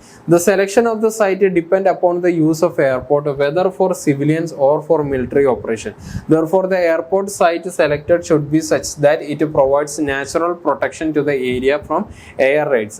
അതായത് ഏത് തരത്തിലുള്ള എയർപോർട്ടാണ് അല്ലെങ്കിൽ ആ എയർപോർട്ടിൻ്റെ യൂസ് എന്താണെന്നുള്ളതാണ്. ഇപ്പോൾ ഏത് തരത്തിൽ എന്നുള്ളത് ചോദിച്ചിട്ടുണ്ടെന്നുണ്ടെങ്കിൽ രണ്ട് തരത്തിലുള്ളതാണ് നമുക്ക് പറയാൻ പറ്റുന്നത്. ഒന്ന് സിവിലിയനും ഉണ്ട്, ഒന്ന് മിലിറ്ററി ഉണ്ട്. അങ്ങനെ രണ്ട് തരത്തിലുള്ള ഓപ്പറേഷൻസിന് വേണ്ടിയിട്ട് നമുക്ക്, അല്ലെങ്കിൽ രണ്ട് തരത്തിലുള്ള ഓപ്പറേഷനാണ് ഇതിൽ നിന്ന് ഉണ്ടാവുന്നത്. അപ്പോൾ അതിൽ പറയുന്നത് ഒരു സൈറ്റ്, ഒരു എയർപോർട്ടിനുള്ള ഒരു സൈറ്റ് സിവിലിയൻ ആണെന്നുണ്ടെങ്കിലും മിലിറ്ററി ആണെന്നുണ്ടെങ്കിലും നമ്മൾ നോക്കേണ്ട ഏറ്റവും വലിയ പ്രധാനപ്പെട്ട ഘടകം എന്ന് പറഞ്ഞിട്ടുണ്ടെന്നുണ്ടെങ്കിൽ natural protection to the area from air raids എന്നുള്ളതാണ്. അതായത് ഒരു എയർ റൈഡ് വരാനുള്ള, അതായത് എയർ ത്രൂ ഒരു അറ്റാക്ക് വരാനുള്ള, ഒരു മറ്റൊരു രാജ്യത്തിൻ്റെ അല്ലെങ്കിൽ സ്വന്തം രാജ്യത്തു നിന്ന് തന്നെയാണെന്നുണ്ടെങ്കിൽ ഒരു ടെററിസ്റ്റ് അറ്റാക്ക് വരാനുള്ള എല്ലാ സാഹചര്യങ്ങളിൽ നിന്നും നാച്ചുറൽ പ്രൊട്ടക്ഷൻ ഫോം ചെയ്യുന്ന രീതിയിലുള്ള ഒരു ഇതാവണം എന്നുള്ളതാണ്. എന്ന് വെച്ചിട്ട് ഭയങ്കര വലിയൊരു മലകൾക്കിടയിലൊന്നും വെക്കാൻ പറ്റുന്ന ഒരു ഏരിയ അല്ലെങ്കിൽ പോലും വൈഡ് വിഷൻ വരുന്നതാവണം. ഇപ്പോൾ ഒരു നാച്ചുറൽ പ്രൊട്ടക്ഷൻ എന്ന് പറഞ്ഞിട്ടുണ്ടെന്നുണ്ടെങ്കിൽ നമുക്കെല്ലാവർക്കും അറിയാം, ഇപ്പോൾ എയർപോർട്ടുകളിലൊക്കെ വലിയ വലിയ രീതിയിലുള്ള റഡാറുകളൊക്കെ സെറ്റ് ചെയ്യുന്നുണ്ടാവും. സ്വാഭാവികമായിട്ടും ആ റഡാറിനെ ഇൻ്റർഫിയർ ചെയ്യാൻ പറ്റാത്ത രീതിയിലുള്ള ഒരു ടോപ്പോഗ്രഫിയിലാണ് നമ്മൾ ഉണ്ടാകുന്നതെന്നുണ്ടെന്നുണ്ടെങ്കിൽ കിലോമീറ്ററുകൾക്ക് അപ്പുറത്ത് നിന്ന് ഏതെങ്കിലും ഒരു വിമാനം അപ്രോച്ച് ചെയ്യുകയാണെന്നുണ്ടെങ്കിൽ അതൊരു ഐഡൻറ്റിഫൈഡ് ഫ്ലൈയിങ് ഒബ്ജക്റ്റ് ആണെന്നുണ്ടെങ്കിൽ, അല്ലെങ്കിൽ പറഞ്ഞ പോലെ തന്നെ വേറെ ഏതെങ്കിലും ഒരു രാജ്യത്തിൻ്റെ ഒരു അറ്റാക്കിംഗ് വെഹിക്കിൾ ആണെന്നുണ്ടെങ്കിൽ അതിന് ഡിക്റ്റേറ്റ് ചെയ്യാൻ പറ്റുന്ന രീതിയിലുള്ള ഒരു ടോപ്പോഗ്രഫി കൊടുക്കുന്ന ഒരു ഏരിയ ആണ്. പിന്നെ പറയുന്ന പോലെ തന്നെ എയർ അറ്റാക്ക് കുറയ്ക്കാൻ പറ്റും ഇപ്പോൾ ഒരു ഹില്ല് കൊണ്ട് സറൗണ്ട് ചെയ്തിട്ടുണ്ടെന്നുണ്ടെങ്കിൽ. ബട്ട് ആ ഒരു കേസ് നമ്മളുടെ ഒരു കൺവീനിയൻസിന് വല്ലാത്ത അധികം പ്രശ്നം ഉണ്ടാക്കുന്നതാണ്. ഇപ്പോൾ മലനിരകൾക്കിടയിലാണ് ഒരു എയർപോർട്ട് എന്നുണ്ടെന്നുണ്ടെങ്കിൽ അത് ഫ്ലൈറ്റ് ലാൻഡ് ചെയ്യാനോ എടുക്കാനൊക്കെ വളരെ ബുദ്ധിമുട്ടാണ്. ഇപ്പോൾ ഈ ഞാൻ ലഡാക്ക് അതുപോലുള്ള ഏരിയകളിലൊക്കെ എയർ സ്ട്രിപ്പുകൾ ഉണ്ടാവും. കുറേ എയർ സ്ട്രിപ്പുകൾ നേവീൻ്റെ അല്ല, മറ്റേ ഇന്ത്യൻ ആർമീൻ്റെ തന്നെ ആർമി ബേസിൻ്റെ തന്നെ കുറേ എയർ സ്ട്രിപ്പുകളൊക്കെ ഉണ്ടാവും. അതുമായിട്ട് ബന്ധപ്പെട്ടിട്ട് പറഞ്ഞ മാതിരി തന്നെ ചെറിയൊരു എയർപോർട്ട് കണക്കിന് തന്നെ അവർ സെറ്റ് ചെയ്തിട്ടുണ്ടാവുക. അതിൽ പറഞ്ഞ മാതിരി തന്നെ കുറേ സ്ട്രക്ചേഴ്സ് ഉണ്ട്. ആപ്രോൺസ് ഉണ്ടാവാം, ആപ്രോൺസ് അല്ല മറ്റേ ഹാങ്ങേഴ്സ് ഉണ്ടാവും കുറേ, പിന്നെ അല്ലാണ്ട് കുറേ ഇതുണ്ടാവും. ഫൈറ്റർ ജെറ്റുകൾക്കൊക്കെ വന്ന് നിൽക്കാൻ പറ്റുന്ന ഏരിയകളൊക്കെ. പക്ഷെ അത്തരം ഇതൊക്കെ ഉണ്ടാക്കിയിട്ടുള്ളത് ഒരു ക്ലോസ്ഡ് സർഫസ്. ക്ലോസ്ഡ് എന്ന് പറഞ്ഞിട്ടുണ്ടെന്നുണ്ടെങ്കിൽ ഇതിൻ്റെ ഒരു ടോപ്പോഗ്രഫി എന്ന് പറഞ്ഞാൽ ചുറ്റും മലകളാൽ മൂടപ്പെട്ടതാണ്. മലകളാൽ മൂടപ്പെട്ടതെന്ന് പറഞ്ഞിട്ടുണ്ടെന്നുണ്ടെങ്കിൽ വലിയൊരു റേഡിയസിലാണ്. ഇവിടെ ആയിരിക്കും ആ ഒരു സ്ട്രിപ്പ് എന്ന് പറഞ്ഞിട്ടുണ്ടെന്നുണ്ടെങ്കിൽ, ഇതിപ്പോൾ ഒരു 3 കിലോമീറ്റർ ഉണ്ടെന്നുണ്ടെങ്കിൽ ഇവിടേക്ക് ഒരു 5 കിലോമീറ്റർ അല്ലെങ്കിൽ ഇവിടേക്ക് ഒരു 6 കിലോമീറ്റർ, അത്രയും ഡിസ്റ്റൻസിലാണ് ഇത് വന്നിട്ടുള്ളത്. അപ്പോൾ അത്രയും ഒരു എന്താ പറയുക ഗ്യാപ്പിലായിരിക്കും അങ്ങനത്തെ ഇത് ഉണ്ടായിട്ടുണ്ടാവും. അപ്പോൾ സ്വാഭാവികമായിട്ടും നമ്മളവിടെ നാട്ടിലുകളിലും ഇങ്ങനത്തെ ഒരു ഏരിയ കിട്ടിയിട്ടുണ്ടെന്നുണ്ടെങ്കിൽ നല്ലതാണ്. അത് കിട്ടാത്ത പക്ഷത്തിലാണ് അത് ആരും പ്രിഫർ ചെയ്യാത്തത്. കിട്ടാൻ ഭയങ്കര ബുദ്ധിമുട്ടാണ്, അല്ലെങ്കിൽ ഇത്ര ഏരിയ എന്ന് അറിയുന്നത്. പിന്നെ നമ്മളുടെ അവിടെയുള്ള ഈ ലഡാക്ക് അല്ലെങ്കിൽ ആ ഒരു ഭൂപ്രകൃതി എന്ന് പറഞ്ഞിട്ടുണ്ടെന്നുണ്ടെങ്കിൽ അവിടെ പിന്നെ മലകളല്ലാണ്ട് വേറെ ഒന്നും ഇല്ല. പക്ഷെ അവിടെ എന്ന് പറഞ്ഞിട്ടുണ്ടെന്നുണ്ടെങ്കിൽ ഏറ്റവും നല്ലൊരു നാച്ചുറൽ പ്രൊട്ടക്ഷൻ തരുന്നതാണ്. സ്വാഭാവികമായിട്ടും ഈ ഏരിയകളിൽ ചുറ്റുമുള്ള ഏരിയകളിൽ ഹൈ ആയിട്ടുള്ള മൗണ്ടൻസ് ഉള്ളതുകൊണ്ട് തന്നെ അത്രയും ഹൈറ്റിൽ വരണം ഈ ഇതിന്. സ്വാഭാവികമായിട്ടും അത് ഡിക്റ്റേറ്റ് ചെയ്യാൻ കുറച്ചും കൂടി എളുപ്പമാണ്. മലേൻ്റെ മുകളിൽ തന്നെ മറ്റേ എന്താ പറയുക മിസൈലുകൾ ഘടിപ്പിക്കാൻ പറ്റും ഈ റഡാർ വെച്ചിട്ട്. അതിൽ ഹീറ്റ് സിഗ്നേച്ചർ ഉള്ളതാണെന്നുണ്ടെങ്കിൽ സ്വാഭാവികമായിട്ടും നമ്മളെ അനുവാദം അല്ലാത്തൊരു സാധനം വന്നിട്ടുണ്ടെന്നുണ്ടെങ്കിൽ ഓട്ടോമാറ്റിക്കായിട്ട് മിസൈൽ ഫയർ ചെയ്യാവുന്നതാണ്. അപ്പം അങ്ങനത്തെ ഉള്ള പ്രൊട്ടക്ഷനൊക്കെ മിലിറ്ററികൾക്ക് പ്രൊവൈഡ് ചെയ്യാൻ നാച്ചുറൽ പ്രൊട്ടക്ഷനൊക്കെ. സിവിലിയൻസിനാണെന്നുണ്ടെങ്കിൽ സ്വാഭാവികമായിട്ടും സിറ്റീൻ്റെ നടുവിൽ ഇത്രയും ഒരു ഏരിയ കിട്ടാത്തത് കൊണ്ട് നമ്മൾ അതിനനുസരിച്ചിട്ട് അഡ്ജസ്റ്റ് ചെയ്യുന്നു എന്നുള്ളതാണ്. വ്യൂ കൂടുതലുള്ള റഡാറിന് കൂടുതൽ ഫങ്ഷൻ ചെയ്യാൻ പറ്റുന്ന രീതിയിലുള്ള സൈറ്റുകളാണ് നമ്മൾ കൂടുതൽ സെലക്ട് ചെയ്യാറുള്ളത്. പിന്നെ നമ്മൾ അടുത്തത് നോക്കുന്നത് പിന്നെ പറയുന്നത് പ്രോക്സിമിറ്റി ടു അതർ എയർപോർട്ട് എന്നുള്ളതാണ്. The site should be selected at a considerable distance from the existing airport so that the aircraft landing in one airport does not interfere with the movement of the aircraft at the other airport. സ്വാഭാവികമായിട്ടും ഇപ്പോൾ ഒരു airport ഇപ്പോൾ കരിപ്പൂർ, നമ്മളെ കേരളത്തിലുള്ള ഒരു airport എന്ന് പറയുന്നത് കരിപ്പൂർ, പിന്നെ വരുന്നത് ഒന്ന് കണ്ണൂരുണ്ട്, പിന്നെ വരുന്നത് നെടുമ്പാശ്ശേരി ഒന്നുണ്ട്, തിരുവനന്തപുരം ഒന്നുണ്ട്. ഇതിൻ്റെ ഇടയിൽ എങ്ങനെയൊക്കെ പോയിട്ടുണ്ടെന്നുണ്ടെങ്കിൽ ഒരു 200 കിലോമീറ്റേഴ്സിൻ്റെ ഒരു ഡിഫറൻസ് വരുന്നുണ്ട് ഇൻ ബിറ്റ്വീൻ ആയിട്ട്. അപ്പം അത്രയും ഒരു കിലോമീറ്ററുകൾ ഡിസ്റ്റൻസ് വന്നിട്ടില്ല എന്നുണ്ടെങ്കിലുള്ള പ്രശ്നം എന്താന്ന് വെച്ചിട്ടുണ്ടെന്നുണ്ടെങ്കിൽ സ്വാഭാവികമായിട്ടും ഒരു ലാൻഡിങ് സ്ട്രിപ്പിൽ അല്ലെങ്കിൽ ഒരു റൺവേയിലേക്ക് ഒരു ഫ്ലൈറ്റ് ഇറങ്ങുമ്പോൾ ഒരു ക്ലോസ് ടേൺ അല്ല എടുക്കുക. സ്വാഭാവികമായിട്ടും വളരെ വൈഡായിട്ടുള്ള ടേൺ എടുത്തിട്ട് ഗ്രാജുവലായിട്ട് എലവേഷൻ കുറച്ച് കൊണ്ടുവന്നിട്ടാണ് ഇവരിത് ലാൻഡ് ചെയ്യുന്നത്. അപ്പോൾ ഈ വൈഡായിട്ട് എടുക്കുന്ന ഈ ഒരു മെനൂവർ ഇപ്പോൾ ആ ഒരു ദിശയിൽ നിന്നാണ് വരുന്നതെന്നുണ്ടെങ്കിൽ സ്വാഭാവികമായിട്ടും ഇവിടെ ചിലപ്പോൾ ഇറങ്ങണ്ടാവില്ല, ഇങ്ങനെ വന്നിട്ട് ഇറങ്ങുന്നുണ്ടാവും. അപ്പോൾ ഈ ഒരു അടിക്കുന്ന യൂ ടേൺ എന്ന് പറഞ്ഞിട്ടുണ്ടെന്നുണ്ടെങ്കിൽ ഇത്രയും ഡിസ്റ്റൻസ് അപ്പുറം ഹൈറ്റിലാണ് നിൽക്കുന്നത്. സ്വാഭാവികമായിട്ടും ഒരു 60 കിലോമീറ്റർ അപ്പുറം വേറൊരു ഫ്ലൈറ്റ് അല്ലെങ്കിൽ വേറൊരു എയർപോർട്ട് ഉണ്ടെന്നുണ്ടെങ്കിൽ അവിടുന്ന് ഈ ദിശയിൽ വരുന്ന ഫ്ലൈറ്റ് എന്ന് പറഞ്ഞിട്ടുണ്ടെന്നുണ്ടെങ്കിൽ ഇങ്ങോട്ടാവും. അപ്പോൾ ഇതിൻ്റെ ഇടയിലുള്ള ആ ഒരു ഏരിയയിലേക്ക് ഇപ്പോൾ ഈ ഫ്ലൈറ്റ് ഇങ്ങനെയും വരും, അവിടുന്ന് വരുന്ന ഫ്ലൈറ്റ് ഇങ്ങനെയും വന്നിട്ടുണ്ടെന്നുണ്ടെങ്കിൽ ഈ ഒരു പാത്ത് തമ്മിലുള്ള ഒരു ക്രോസ് ഓവർ നടക്കാനുള്ള സാധ്യത കൂടുതലാണ്.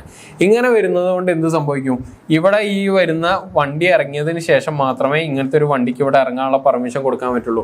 അത് മാത്രമല്ല ഒരു എയർപോർട്ടിനെ ആ ഒരു എയർപോർട്ടിനുമായിട്ട് ബന്ധപ്പെട്ടിട്ടുള്ള ഫ്ലൈറ്റുകളെ മാത്രം കൺട്രോൾ ചെയ്താൽ മതി. ഇങ്ങനെ അടുത്തൊരു ക്ലോസ് പ്രോക്സിമിറ്റിയിൽ വേറൊരു എയർപോർട്ടും കൂടി വന്നിട്ടുണ്ടെന്നുണ്ടെങ്കിൽ ഇവിടുത്തെ കമ്മ്യൂണിക്കേഷൻ ഇവിടേക്കും കൂടി പാസ് ചെയ്യുന്നത്, ഇവിടെ എന്തൊക്കെയാണോ ഡാറ്റാസ് അപ്ലോഡ് ചെയ്യുന്നത് അതും കൂടി ആവണം. അപ്പം എന്താവും, ആ സാധനം എന്ന് പറയുന്നത് കുറച്ചും കൂടി കോംപ്ലിക്കേറ്റഡ് ആവും. കോംപ്ലിക്കേറ്റഡ് മാത്രമല്ല അവിടെ റിസ്ക് കൂടുതലാണ് ഒരു ആക്സിഡന്റിന് വേണ്ടിയിട്ടുള്ളത്. പിന്നെ അതിൻ്റെ സ്ട്രക്ചർ എങ്ങനെയാണെന്നുള്ളതിനെ ബേസ് ചെയ്തിട്ട് വീണ്ടും കൂടാം. അതായത് ഇപ്പോൾ ഇൻ ബിറ്റ്വീൻ എന്തെങ്കിലും വരുന്നുണ്ടോ അല്ലെങ്കിൽ എന്തൊക്കെയാണെന്നുള്ളത് ആ ടോപ്പോഗ്രഫിക്ക് അനുസരിച്ചിട്ട് വേണം അത് പറയാനുള്ളത്. അപ്പോൾ അങ്ങനെ ഒരിക്കലും വരാൻ പാടില്ല. The required separation between the airport mainly depend upon the volume of the air traffic, type of the aircraft and the air traffic control. ഈ ഒരു സെപ്പറേഷൻ, ഈ രണ്ട് എയർപോർട്ടിന് തമ്മിലുള്ള സെപ്പറേഷൻ എത്രയാണോ വേണ്ടത് എന്നുള്ളതിൻ്റെ ഫാക്ടേഴ്സാണ് നമ്മൾ നോക്കുന്നത്. വോളിയം ഓഫ് എയർ ട്രാഫിക്, അതായത് എത്ര അളവിൽ എത്ര ഫ്ലൈറ്റുകളാണ് ഇവിടെ വന്നിറങ്ങുന്നത്, എത്ര ഫ്ലൈറ്റുകൾ ടേക്ക് ഓഫ് ചെയ്യുന്നുണ്ട്, അല്ലെങ്കിൽ അവിടെ എത്ര ആൾക്കാരുടെ എത്രത്തോളം ട്രാഫിക് വോളിയം അവിടെ ഉണ്ട് എന്നുള്ളതിനാണ് മെയിനായിട്ട് വരുന്നത്. കാരണം അത്ര അധികം ഇപ്പം ഞാൻ നേരത്തെ പറഞ്ഞു ഒരു ഫ്ലൈറ്റ് ഇവിടുന്ന് ഇങ്ങനെ വരുമ്പോൾ മറ്റൊരു ഫ്ലൈറ്റ് അവിടുന്ന് വന്നിട്ടുണ്ടെന്നുണ്ടെങ്കിൽ ഇൻ്റർഫിയർ ചെയ്യാനുള്ള സാധ്യത കൂടുതലാണെന്നുള്ളത്. സ്വാഭാവികമായിട്ടും ഇപ്പോൾ ആണ്ടിൽ ഒരിക്കലും മാത്രം ഒരു വണ്ടി ഇവിടെ ഇറങ്ങണുള്ളൂ എന്നുണ്ടെങ്കിൽ ഇവിടെ ഇപ്പം അത് വലിയൊരു പ്രശ്നമുള്ള ഒരു കാര്യമല്ല. ആ ഒരു ടൈം മാത്രം നോക്കിയിട്ട് ഇവിടെ അതിന് വേണ്ട സജ്ജീകരണങ്ങൾ നടത്താം. നേരെ മറിച്ച് ഇവിടെ ഒരു 100 എയർക്രാഫ്റ്റ് ഒരു ദിവസം ഇറങ്ങുന്നുണ്ട്, ഇവിടെ ഒരു 200 എയർക്രാഫ്റ്റ് ഒരു ദിവസം ഇറങ്ങുന്നുണ്ടെന്നുണ്ടെങ്കിൽ സ്വാഭാവികമായിട്ടും ഇതിൻ്റെ പ്രോക്സിമിറ്റി എന്ന് പറഞ്ഞിട്ടുണ്ടെന്നുണ്ടെങ്കിൽ 200-300 കിലോമീറ്റർ വിട്ടിട്ടാണ് ഏറ്റവും നല്ലത്. കാരണം എന്താണെന്ന് വെച്ചിട്ടുണ്ടെന്നുണ്ടെങ്കിൽ ആ ഒരു കേസിൽ അതിന് ഒരു തരത്തിൽ പിന്നെ ഇത് മാത്രമല്ല, ഇപ്പോൾ ഇതിൻ്റെ ഒരു പെർഫെക്റ്റ് ലാൻഡിങ് എന്നുള്ളതല്ലാതെ ഒരു എമർജൻസി സിറ്റുവേഷൻ കൂടി നമ്മൾ നോക്കണം. എമർജൻസി സിറ്റുവേഷൻ എന്ന് പറഞ്ഞിട്ടുണ്ടെന്നുണ്ടെങ്കിൽ ഇപ്പോൾ ഇൻ കേസ് എന്തെങ്കിലും ഫോഗ് കാരണം അല്ലെങ്കിൽ വേറെ എന്തെങ്കിലും ഒരു വെതർ കണ്ടീഷൻ കൊണ്ട് ഹെവി റെയിൻ കാരണം റൺവേ ക്ലിയർ ആവുന്നില്ല, ക്ലൗഡ് കാരണം റൺവേ ക്ലിയർ ആവുന്നില്ല, അങ്ങനത്തെ ഒരു അവസ്ഥയിൽ എന്ത് സംഭവിക്കുകയാണ്, ഇവർക്ക് ഇറക്കാൻ പറ്റുന്നില്ല ഒരു സാഹചര്യം വരികയാണ്. അങ്ങനെയാണെന്നുണ്ടെങ്കിൽ ഇവരെന്ത് ചെയ്യുന്നുണ്ടെന്നുണ്ടെങ്കിൽ ഈ എയർപോർട്ടിന് ചുറ്റുള്ള ഏരിയ സർക്കിൾ ചെയ്തുകൊണ്ടേ നിൽക്കും. കാരണം ആ ഒരു വെതർ കണ്ടീഷൻ മാറാൻ.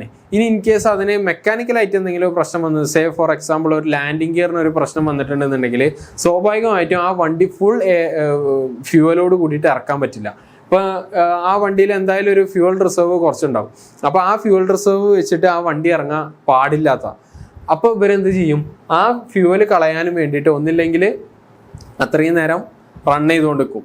ഹൈ എലവേഷനിലൊക്കെ ആണെന്നുണ്ടെങ്കിൽ ഇതിലേക്ക് ഡിസിപ്പേറ്റ് ചെയ്യും എന്നൊക്കെ പറഞ്ഞു കേട്ടിട്ടുണ്ട്, കറക്റ്റ് അറിയില്ല. എങ്ങനെയാണെന്നുണ്ടെങ്കിലും അത് കൂടുതൽ ദൂരം കറക്കിയിട്ട് ആ ഫ്യൂവൽ കുറച്ച് കൊണ്ടുവന്നിട്ട് അതൊരു മിനിമം ലെവലെത്തുമ്പോൾ മാത്രമേ, അതായത് ഇൻ കേസ് അവിടെ ഇറങ്ങി ഒരു ക്രാഷ് ലാൻഡിങ് ആണെന്നുണ്ടെങ്കിലും അതിന് വരുന്ന ഒരു സ്പാർക്ക് ഒരു വലിയൊരു എക്സ്പ്ലോഷൻ ഉണ്ടാക്കാൻ പറ്റാത്ത തരത്തിൽ കുറച്ചിട്ട് മാത്രമേ അവർ പോകുള്ളൂ. അപ്പോൾ ഇങ്ങനെയുള്ള ഓരോ സിറ്റുവേഷൻസ് ഒക്കെ വരുമ്പോൾ അതിനനുസരിച്ചിട്ടുള്ള ഒരു ഏരിയ ആ ഒരു എയർപോർട്ടിന് ചുറ്റും വേണം. അതില്ല എന്നുണ്ടെങ്കിൽ സ്വാഭാവികമായിട്ടും എന്ത് ചെയ്യില്ല, ഇങ്ങനത്തെ എമർജൻസി സിറ്റുവേഷൻസിൽ നമുക്ക് വേറെ വിട്ടുവീഴ്ചയില്ല. ഇപ്പം ബാക്കിയുള്ളതാണെന്നുണ്ടെങ്കിൽ ഓക്കെ, ഇപ്പോൾ പെർഫെക്റ്റ് ആയിട്ട് ഷെഡ്യൂൾ ചെയ്തിട്ടുണ്ടെന്നുണ്ടെങ്കിൽ എന്തെങ്കിലുമൊക്കെ ചെയ്യാമെന്ന് വിചാരിക്കാം. പക്ഷെ പെർഫെക്റ്റ് സിസ്റ്റം അപ്പോഴും എക്സിസ്റ്റ് ചെയ്യുന്നില്ല എന്നുള്ളതാണ് വേറൊരു കാര്യം. നമ്മളിപ്പോൾ ഇത്ര സമയം കൊണ്ട് എത്തും എന്ന് പറഞ്ഞിട്ടുള്ള ഒരു ട്രാൻസ്പോർട്ടേഷൻ്റെ ഒരു സാധനവും കറക്റ്റ് ടൈമിൽ എത്താറില്ല, അറ്റ്ലീസ്റ്റ് ഇന്ത്യയിലെങ്കിലും. ബാക്കിയുള്ള സ്ഥലങ്ങളിൽ കുറച്ചും കൂടി ഒരു പങ്ക്ച്വാലിറ്റി ഉണ്ടെങ്കിൽ പോലും നമ്മളുടെ ടൈം ഷെഡ്യൂൾ കുറച്ചും കൂടി കീപ്പ് ചെയ്യാൻ പറ്റാറില്ല. അപ്പോൾ അതുകൊണ്ടാണ് പറഞ്ഞത് അത്രയും അങ്ങനെ വരുന്ന ഓരോ സാഹചര്യങ്ങളിൽ വോളിയം എന്ന് പറഞ്ഞിട്ടുണ്ടെന്നുണ്ടെങ്കിൽ ഭയങ്കരതായിട്ടുള്ള. പിന്നെ ടൈപ്പ് ഓഫ് എയർക്രാഫ്റ്റ് എന്ന് പറയുന്നത് ചെറിയ ചെറിയ വിമാനങ്ങൾ മാത്രം ഇറങ്ങുന്ന ഒരു ഇതാണെന്നുണ്ടെങ്കിൽ അതിനനുസരിച്ചിട്ടുള്ള റൺവേ ഉണ്ടാവുള്ളൂ, അതിനനുസരിച്ചിട്ടുള്ള വലുപ്പമേ അതിനുണ്ടാവുള്ളൂ. ഇപ്പോൾ എങ്ങനെയാ പറയാം, നമ്മളെ കണ്ണൂർ എയർപോർട്ട് ആദ്യം ഉദ്ഘാടനം ചെയ്തപ്പോൾ അവിടെ ഇറക്കിയത് ഇതേപോലെ തന്നെ നേവീൻ്റെ ഒരു ഫ്ലൈറ്റാണെന്ന് തോന്നുന്നു. ഒരു 10 പേരെ 12 പേരെ ഇറങ്ങുന്ന ഒരു പ്രൈവറ്റ് ജെറ്റ്, അത്ര ആ ഒരു വലുപ്പത്തിലുള്ള ഒരു ഫ്ലൈറ്റാണ് ഇറക്കിയത്. അങ്ങനത്തെ ഫ്ലൈറ്റുകൾ ഇറക്കാനായിട്ടുള്ള കുറേ എയർപോർട്ടുകളുണ്ട്. അപ്പോൾ പ്രൈവറ്റ് ഹാങ്ങേഴ്സ് ഉണ്ടാവും, പ്രൈവറ്റ് ആയിട്ടുള്ള എയർപോർട്ടുകളുണ്ടാവും. അപ്പോൾ വലിയ വലിയ ആൾക്കാരൊക്കെ ആണെന്നുണ്ടെങ്കിൽ അങ്ങനത്തെ ചെറിയ ചെറിയ സെറ്റപ്പ് കൊടുത്തിട്ടുണ്ടാവും. ഇൻ കേസ് അതിൻ്റെ അടുത്ത് ഇപ്പോൾ വലിയൊരു എയർപോർട്ട് ഇല്ല എന്നുണ്ടെങ്കിൽ കൂടി അങ്ങനത്തെ എയർപോർട്ടുകൾ സെറ്റ് ചെയ്യാൻ പറ്റും. എങ്ങനെ, ടൈപ്പ് ഓഫ് എയർക്രാഫ്റ്റ് നോക്കിയിട്ട്. പിന്നെ എയർ ട്രാഫിക് കൺട്രോൾ അവരുടെ ഒരു തീരുമാനം കൊണ്ടുകൂടി അല്ലെങ്കിൽ അവരുടെ ഒരു നിർദ്ദേശം കൊണ്ടുകൂടി മാത്രമാണ് ഇതിന് എത്രത്തോളം സെപ്പറേഷൻ വേണം എന്നുള്ളത് പറയാൻ പറ്റുന്നത്. ഇപ്പം ഇങ്ങനെ ചെറിയ എയർപോർട്ടൊക്കെ മാത്രം ഇറങ്ങുന്ന, ഇപ്പം നല്ലൊരു പൈസ ഉള്ള ഒരാളെ വീട്ടിൻ്റെ അടുത്ത് ഒരു ബാക്ക് യാർഡിൽ അങ്ങനത്തെ ഒരു എയർപോർട്ട് ഉണ്ട് എന്നുണ്ടെങ്കിൽ ചെറിയ ഫ്ലൈറ്റ് ഇറങ്ങാനുള്ള വളരെ ചെറിയൊരു ഫ്രീക്വൻസിയിൽ മാത്രം ഫ്ലൈറ്റ് വരുന്ന ഒരു സാഹചര്യത്തിലാണെന്നുണ്ടെങ്കിൽ ഇതിൻ്റെ ഡിസ്റ്റൻസ് ഒക്കെ നമുക്ക് ഒരു തരത്തിൽ കോംപ്രമൈസ് ചെയ്യാന്നുള്ളതല്ല, അഡ്ജസ്റ്റ് ചെയ്യാം. ഇപ്പം എത്ര ക്ലോസ് ആയിട്ടുണ്ടെന്നുണ്ടെങ്കിലും ഓക്കെ എന്നുള്ള രീതിയിൽ ഇതാക്കാം. ആ ക്ലോഷറിനും ഒരു ഇതുണ്ട് കേട്ടോ, എത്രത്തോളം ക്ലോസ് ആണെന്നുള്ളതിന് ഒരു ലിമിറ്റ് ഉണ്ട്. പിന്നെ വരുന്നത് ഗ്രൗണ്ട് ആക്സസിബിലിറ്റി ആണ്. ഗ്രൗണ്ട് ആക്സസിബിലിറ്റി എന്താണെന്നുള്ളതാണ് ഇനി അടുത്ത് നോക്കാനുള്ളത്. ഇപ്പം ഇതിലിപ്പോൾ ഈ പറഞ്ഞ പോലെ തന്നെ എന്തൊക്കെ ഫാക്ടേഴ്സ് ആണ് ഇതിൻ്റെ ആ ഒരു ഡിസ്റ്റൻസിനെ കൺട്രോൾ ചെയ്യുന്നത് എന്നുള്ളതൊക്കെ നമ്മൾ നോക്കിയിട്ടുള്ളതാണ്. അതിൽ പറയുന്നത് ദ സൈറ്റ്, ഗ്രൗണ്ട് ആക്സസിബിലിറ്റിയിൽ പറയുന്നത് the site should be so selected that it is readily accessible to the users. The airline passenger is more concerned with his door-to-door time rather than the actual air time traveled. The best location is the site adjacent to the main highways. ഇപ്പോൾ ഇതിൽ പറയുന്നത് എന്താണെന്ന് വെച്ചിട്ടുണ്ടെന്നുണ്ടെങ്കിൽ ground ആക്സസിബിലിറ്റീസ് എന്നുള്ളതാണ്. എത്രത്തോളം accessible ആയിട്ടുള്ള ഒരു സ്പോട്ടാണ് നമ്മൾ എടുത്തിട്ടുള്ളത്, ആർക്ക്, യൂസേഴ്സിന് ആക്സസിബിൾ ആയിട്ടുള്ള സ്പോട്ട്. ഇപ്പോൾ ഒരു എയർപോർട്ട് ഞാൻ നേരത്തെ പറഞ്ഞു ഒരു ഭയങ്കര റിമോട്ട് ആയിട്ടുള്ള ഒരു ഏരിയയിൽ ആരും കൊണ്ടുവയ്ക്കാറില്ല. ഒന്നാമത് ഈ എയർപോർട്ട് എവിടെയാണ് വരുന്നത്, അല്ലെങ്കിൽ റെയിൽവേ സ്റ്റേഷൻ, ബസ് സ്റ്റാൻഡ്, ഇതൊക്കെ എവിടെയാണ് വരുന്നത്, അതിനെ ചുറ്റിപ്പറ്റിയിട്ടാണ് ഡെവലപ്മെന്റ് നടക്കാറ് സാധാരണഗതിയിൽ. എന്നിരുന്നാൽ പോലും പുതിയൊരു എയർപോർട്ടിന് നമ്മളൊരു പ്രൊപ്പോസൽ കണ്ടെത്തുമ്പോൾ ഒരിക്കലും ഭയങ്കര റിമോട്ടായിട്ടുള്ള ഒരു ഏരിയയിലേക്ക് നമ്മൾ എത്താറില്ല. ആ പോകുന്ന അല്ലെങ്കിൽ ആ സെലക്ട് ചെയ്യുന്ന വഴി, ആ സ്പോട്ട് അല്ലെങ്കിൽ ആ ഒരു സൈറ്റ് എന്ന് പറയുന്നതിലേക്ക് എത്രത്തോളം എളുപ്പത്തിൽ എത്താൻ പറ്റും ഒരാൾക്ക്, ടൗണിൽ നിന്ന് എത്രത്തോളം എളുപ്പത്തിൽ എത്താൻ പറ്റും എന്നുള്ളതിനാണ്. പിന്നെ അതിനനുസരിച്ചിട്ട് അതിന് വേണ്ടിയിട്ടുള്ള ഇൻഫ്രാസ്ട്രക്ചറൽ ഡെവലപ്മെന്റ് നമ്മൾ വേറെ കൊടുക്കും വേണം. അതായത് ഇപ്പോൾ ഒരു ഹൈവേ, എക്സ്ട്രാ ഹൈവേ ചിലപ്പോൾ അങ്ങോട്ട് ആഡ് ചെയ്യേണ്ടി വരും, അല്ലെങ്കിൽ ഒരു 4 ലൈൻ അങ്ങോട്ട് ആഡ് ചെയ്യേണ്ടി വരും, അല്ലെങ്കിൽ ഇപ്പോൾ പറയുന്ന ഒരു എക്സ്പ്രസ് വേ, അല്ലെങ്കിൽ ഒരു എലവേറ്റഡ് ഹൈവേ, അല്ലെങ്കിൽ എന്തെങ്കിലുമൊക്കെ രീതിയിലുള്ള ഒരു ഇത് വേണം. കാരണം അവിടെ ഏറ്റവും കൂടുതൽ കൺസേൺഡ് ആയിട്ടുള്ളത് ഡോർ ടു ഡോർ ടൈം എന്നുള്ളതാണ്. അതായത് ആക്ച്വൽ ടൈം എയർ ട്രാവൽ എന്ന് പറയുന്ന ആ ഒരു ഏരിയ എന്ന് പറഞ്ഞിട്ടുണ്ടെന്നുണ്ടെങ്കിൽ ഒരു ആവറേജ് കോൺസ്റ്റന്റ് ആണ്. ഇപ്പം ഈ പറയുന്ന പോലെ തന്നെ ഇവിടുന്ന് ദുബായിലേക്ക് 4 മണിക്കൂർ അല്ലെങ്കിൽ 3.5 മണിക്കൂറാണെന്നുണ്ടെങ്കിൽ അത് ഏകദേശം ആ ഒരു ടൈം തന്നെ ആവും. ഏത് ഫ്ലൈറ്റിൽ പോയിട്ടുണ്ടെന്നുണ്ടെങ്കിൽ ലേ ഓവർ ഇല്ല എന്നുണ്ടെങ്കിൽ ആ ഒരു ടൈമിൽ തന്നെ ആവും എത്തുന്നുണ്ടാവുക. അപ്പോൾ ആ ഒരു കാര്യത്തിൽ ഓൾമോസ്റ്റ് ഒരു കോൺസ്റ്റന്റ് വാല്യൂ നമുക്ക് കിട്ടാറുണ്ട്. പക്ഷെ അവിടെ ഭയങ്കര വാരിയബിൾ ആയിട്ടുള്ളത് ഈ ഡോർ ടു ഡോർ ആണ്. നമ്മൾ വീട്ടിൽ നിന്ന് ഇറങ്ങി പിന്നെ ആ ഒരു എയർപോർട്ടിലേക്ക് എത്തുന്ന വരെയുള്ള ആ ഒരു മൊമെന്റിൽ നമ്മൾ കവർ ചെയ്യുന്ന ഡിസ്റ്റൻസ്, സേ ഫോർ എക്സാമ്പിൾ ഒരു 20 കിലോമീറ്റേഴ്സ് മാത്രമാണെങ്കിലും ആ 20 കിലോമീറ്റേഴ്സ് കവർ ചെയ്യാൻ പല സമയത്ത് നമ്മളെടുക്കും. അതായത് ഒരു പീക്ക് സർജ് ടൈം ഒരു ഓഫീസ് ടൈമിലാണെന്നുണ്ടെങ്കിൽ നമുക്ക് ചിലപ്പോൾ ആ ഒരു 20 കിലോമീറ്റർ കവർ ചെയ്യാൻ ചിലപ്പോൾ 1.5 മണിക്കൂർ വേണ്ടി വരും. അതല്ല പുലർച്ചെ സമയങ്ങളിലാണ് ട്രാഫിക് വോളിയം വളരെ കുറഞ്ഞ സമയമാണെന്നുണ്ടെങ്കിൽ 40 മിനിറ്റ്സ് കൊണ്ട് നമുക്ക് ചിലപ്പോൾ എത്താൻ പറ്റിയേക്കാം.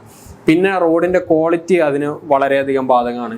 ഈ ഇങ്ങനെ പോകുന്ന പല സാധനങ്ങൾ ഇപ്പോൾ ഡോർ ടു ഡോർ എന്ന് പറഞ്ഞിട്ടുണ്ടെന്നുണ്ടെങ്കിൽ ഒരു പ്രൈവറ്റ് വെഹിക്കിൾ കൊണ്ട് പോകുന്നതിനപ്പുറം ഒരു പബ്ലിക് ട്രാൻസ്പോർട്ടേഷൻ അവിടേക്ക് എത്രത്തോളം ആക്സസബിൾ ആയിട്ടാണ് പോകുന്നത് എന്നുള്ളതും ഭയങ്കര ഇതാണ്.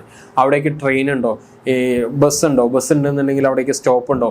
ചില നമ്മളുടെ ഇപ്പോൾ ഈ നെടുമ്പാശ്ശേരി എന്നൊക്കെ ആണെന്നുണ്ടെങ്കിൽ ആലുവ ഇറങ്ങിയിട്ടുണ്ടെന്നുണ്ടെങ്കിൽ ഫീഡർ ബസ്സുകൾ ഉണ്ട് എന്നാണ് ആ നെടുമ്പാശ്ശേരിയിലേക്ക് കറക്റ്റ് പോകുന്നത്. പിന്നെ കോഴിക്കോട് അവിടെ നിന്നൊക്കെ വരുന്ന ചില ലോ ഫ്ലോർ ബസ്സുകൾ ഡയറക്റ്റ് നെടുമ്പാശ്ശേരിക്കുള്ളതാണ്, അതായത് എയർപോർട്ടിൻ്റെ അകത്തേക്ക് പോകുന്നത്. അപ്പം അങ്ങനെയുള്ള തരത്തിലുള്ള ഒരു യൂസർ ആക്സസബിലിറ്റി കൂടുതൽ കൂട്ടി കൊടുത്തിട്ടുണ്ടെന്നുണ്ടെങ്കിൽ സ്വാഭാവികമായിട്ട് അത് കുറച്ചും കൂടി കൺവീനിയൻസ് കൂട്ടും. അങ്ങനത്തെ സൈറ്റുകളാണ് കുറച്ചും കൂടി ഇതുള്ളത്. അപ്പോൾ ഇങ്ങനെയുള്ള കൺവീനിയൻസ് ഒക്കെ കൊടുക്കണം എന്നുണ്ടെങ്കിൽ, സേ ഫോർ എക്സാമ്പിൾ ഇപ്പം നമ്മൾ ഒരു പബ്ലിക് ട്രാൻസ്പോർട്ടേഷൻ ഇത്രയും ആൾക്കാരെടുത്തിട്ട് ഇവിടേക്ക് മാത്രമായിട്ടാണ് അല്ലെങ്കിൽ എയർപോർട്ടിലേക്ക് മാത്രമായിട്ടാണ് പോകണമെന്നുണ്ടെങ്കിൽ അത്ര അധികം ആ ഒരു സൈറ്റ് എന്ന് പറയുന്നത് ഭയങ്കര ഇമ്പോർട്ടൻ്റ് ആണ്. ആ എയർപോർട്ടിലേക്കുള്ളതും അതുപോലെ തന്നെ ആ പോകുന്ന വഴികൾ അത്രയും ഇമ്പോർട്ടൻ്റ് ആയതുകൊണ്ട് അതിലേക്കുള്ള ആൾക്കാരൊക്കെ ഈ ലോ ഫ്ലോർ പിടിച്ച് കയറുക എന്നുള്ള ആ ഒരൊറ്റ പ്രതീക്ഷയിലാണ് അങ്ങനത്തെ ഒരു റൂട്ട് സെറ്റ് ചെയ്യുന്നത് തന്നെ. അപ്പോൾ അങ്ങനത്തെ കാര്യങ്ങളും കൂടി ഉൾക്കൊണ്ടുകൊണ്ട് വേണം, അക്കോമഡേറ്റ് ചെയ്തുകൊണ്ട് വേണം ഇതിനുള്ള ചൂസ് ചെയ്യാൻ നമ്മൾ. പിന്നെ വരുന്നതാണ് ടോപ്പോഗ്രഫി എന്താണെന്നുള്ളത് ആ പേര് കേൾക്കുമ്പോൾ തന്നെ നമുക്ക് മനസ്സിലാവും. നമ്മൾ ഇതിന് മുമ്പ് മറ്റേ റോഡിന്റെ അലൈൻമെന്റിന്റെ ചെക്കിന്റെ കാര്യത്തിലൊക്കെ നമ്മൾ പറഞ്ഞിട്ടുള്ളതാണ്. അവിടെ പറയുന്നത് it includes like ground counters and trees, streams, അങ്ങനെയുള്ള പല സാധനങ്ങളാണ് ഇതുള്ളത്. ഗ്രൗണ്ട് കോണ്ടോസ് എന്തൊക്കെയാണെന്നുള്ളത് നമുക്ക് നോക്കാം. ഗ്രൗണ്ട് കോണ്ടോസ് എന്ന് പറഞ്ഞിട്ടുണ്ടെന്നുണ്ടെങ്കിൽ, ഇപ്പം കോണ്ടോസ് എന്ന് പറഞ്ഞിട്ടുണ്ടെന്നുണ്ടെങ്കിൽ ഒരു ഡിപ്പ് ഉണ്ടാവും, മലകള് ഇങ്ങനെയുള്ളതാവും, ഇങ്ങനെ കുറെ സർക്കിളായിട്ടുള്ള ഇതിനാണ് കോണ്ടോസ് എന്ന് പറയുന്നത്. അത് നമ്മൾ സർവേയിൽ പഠിച്ചിട്ടുണ്ടാവുമല്ലോ. ഇങ്ങനെയുള്ള കോണ്ടോസ് എന്ന് പറഞ്ഞാൽ ഇതൊരു ഡിപ്പായിട്ടാവും, ഇതൊരു ഹൈറ്റ് ആയിട്ടാവും, അങ്ങനെ പലതരത്തിലുള്ള ഇതുണ്ടാവും. അങ്ങനെയുള്ള സാധനങ്ങൾ നമ്മൾ ഭയങ്കര ക്രൂഷ്യലായിട്ട് നമ്മൾ നോക്കേണ്ടതുണ്ട്. പിന്നെ ഇങ്ങനെയുള്ള ഒരു ഹൈ റൈസ് ഏരിയ ആണെന്നുണ്ടെങ്കിൽ അവിടെ മരങ്ങളുണ്ടെങ്കിൽ ആ മരങ്ങളുടെ ഹൈറ്റ് എത്രയാണ്, അല്ലെങ്കിൽ അതുകൊണ്ടുണ്ടാവുന്ന ഒബ്സ്ട്രക്ഷൻസ് എത്രയാണ്, സ്ട്രീംസ് എന്തെങ്കിലും ഉണ്ടോ, നദികളുണ്ടോ, പുഴകളുണ്ടോ, അതൊക്കെ ഉണ്ടെന്നുണ്ടെങ്കിൽ ഈ വെള്ളം കൊണ്ടുണ്ടാവുന്ന പ്രശ്നങ്ങൾ കുറേ ഉണ്ട്. അതായത് ഈ സ്ട്രീമുകൾ ഉണ്ടെന്നുണ്ടെങ്കിൽ സ്ട്രീമിൽ ചിലപ്പോൾ മഴ ചെയ്തിട്ടുണ്ടെന്നുണ്ടെങ്കിൽ വെള്ളം പൊങ്ങാനുള്ള സാഹചര്യം ഉണ്ട്, റൺവേയിലേക്ക് കയറുമോ എന്നുള്ളത്. പല ഭാഗങ്ങളും ടേബിൾ ടോപ്പ് റൺവേകളൊക്കെയാണ് വെച്ചിട്ടുള്ളത്. നമ്മൾ കരിപ്പൂരുള്ളത് ടേബിൾ ടോപ്പാണ്. അപ്പോൾ അവിടെയുള്ള ഏരിയയിൽ ഏറ്റവും കൂടുതൽ നോക്കേണ്ടത് ടോപ്പോഗ്രഫിയിൽ വലിയ കുഴപ്പങ്ങളൊന്നുമില്ല, ചുറ്റുവട്ടത്തുള്ള മലകളും ആ ഒരു ഏരിയ ആ ഒരു ലെവലിലേക്കാണ് ഈ ടേബിൾ ടോപ്പ് സെറ്റ് ചെയ്തിട്ടുള്ളത്.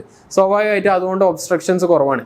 ഇൻ കേസ് അത് ഇപ്പോൾ ഈ നെടുമ്പാശ്ശേരി പോലെ തന്നെ ഫ്ലാറ്റ് ആയിട്ടുള്ള സർഫസിൽ ഒരു പാടം, അവിടെ പാടം ഏരിയ ആണല്ലോ, ആ പാടത്തിൻ്റെ അതേ ലെവലിലാണ് വെച്ചിട്ടുണ്ടെന്നുണ്ടെങ്കിൽ അവിടെ പ്രാക്ടിക്കലി കരിപ്പൂർ എന്ന് പറയുന്ന ഒരു എയർപോർട്ട് പോസിബിൾ അല്ല. കാരണം എന്ന് പറഞ്ഞിട്ടുണ്ടെന്നുണ്ടെങ്കിൽ മലപ്പുറത്തെ ആ ഒരു ഭൂപ്രകൃതി എന്ന് പറയുന്നത് തന്നെ മലമ്പ്രദേശങ്ങൾ കൂടുതലാണ്, മല ഏരിയകൾ കൂടുതലാണ്, ഹൈറ്റുള്ള ഏരിയകൾ കൂടുതലുണ്ട്. പിന്നെ അവിടുത്തെ കോണ്ടോസിന് ഈ പറയുന്ന പോലുള്ള കോണ്ടോസിന് വളരെ ഇതിലുള്ള വ്യത്യാസങ്ങൾ വരുന്നുണ്ട്. അപ്പോൾ അതുകൊണ്ട് തന്നെ ഒരു ഫ്ലൈറ്റിൻ്റെ സുഗമമായിട്ടുള്ള ലാൻഡിങ്ങിനും ടേക്ക് ഓഫിനും അത് വളരെ മോശമായിട്ട് ബാധിക്കും. അപ്പോൾ അതുകൊണ്ടാണ് അവിടെ ടേബിൾ ടോപ്പ് എന്ന് പറഞ്ഞ ഒരു ഡിസൈൻ ഫീച്ചർ നമ്മൾ കൊണ്ടുവന്നിട്ടുള്ളത്. ഇതുപോലെ തന്നെ ടോപ്പോഗ്രഫിൻ്റെ ഈ കാര്യം പറഞ്ഞപ്പോൾ തന്നെ ഞാൻ പറഞ്ഞു പാടത്തിൻ്റെ അതേ ലെവലാണ് നെടുമ്പാശ്ശേരി കിടക്കുന്നത് എന്നുള്ളത്. അതുകൊണ്ട് തന്നെ ഇവിടെ ഒരു വെള്ളപ്പൊക്കം ഉണ്ടായിട്ടുണ്ടെന്നുണ്ടെങ്കിൽ ആദ്യം നെടുമ്പാശ്ശേരിയിലും വെള്ളം കയറാറുണ്ട്. അതിനുള്ള ഡ്രെയിനേജുകളും പല ഫെസിലിറ്റീസൊക്കെ നമ്മൾ കൊടുത്തിട്ടുണ്ടെങ്കിൽ പോലും ഒരു പരിധിയിലപ്പുറം വെള്ളം കയറിയിട്ടുണ്ടെന്നുണ്ടെങ്കിൽ എയർപോർട്ടും മുങ്ങും എന്നുള്ളത് സ്വാഭാവികമായിട്ടുള്ള ഒരു കാര്യമാണ്.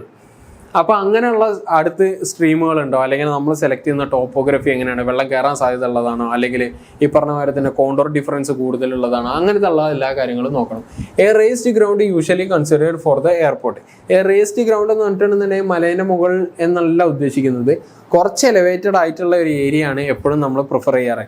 ഞാൻ നേരത്തെ പറഞ്ഞ പോലെ തന്നെ കരിപ്പൂർ ഒരു ടേബിൾ ടോപ്പ് കൊണ്ടുവരാനുള്ളതിൻ്റെ മെയിൻ റീസൺ എന്ന് പറയുന്നത് ഈ റേസ്ഡ് ഗ്രൗണ്ട് എന്നുള്ളൊരു ആവശ്യം വന്നതുകൊണ്ടാണ്.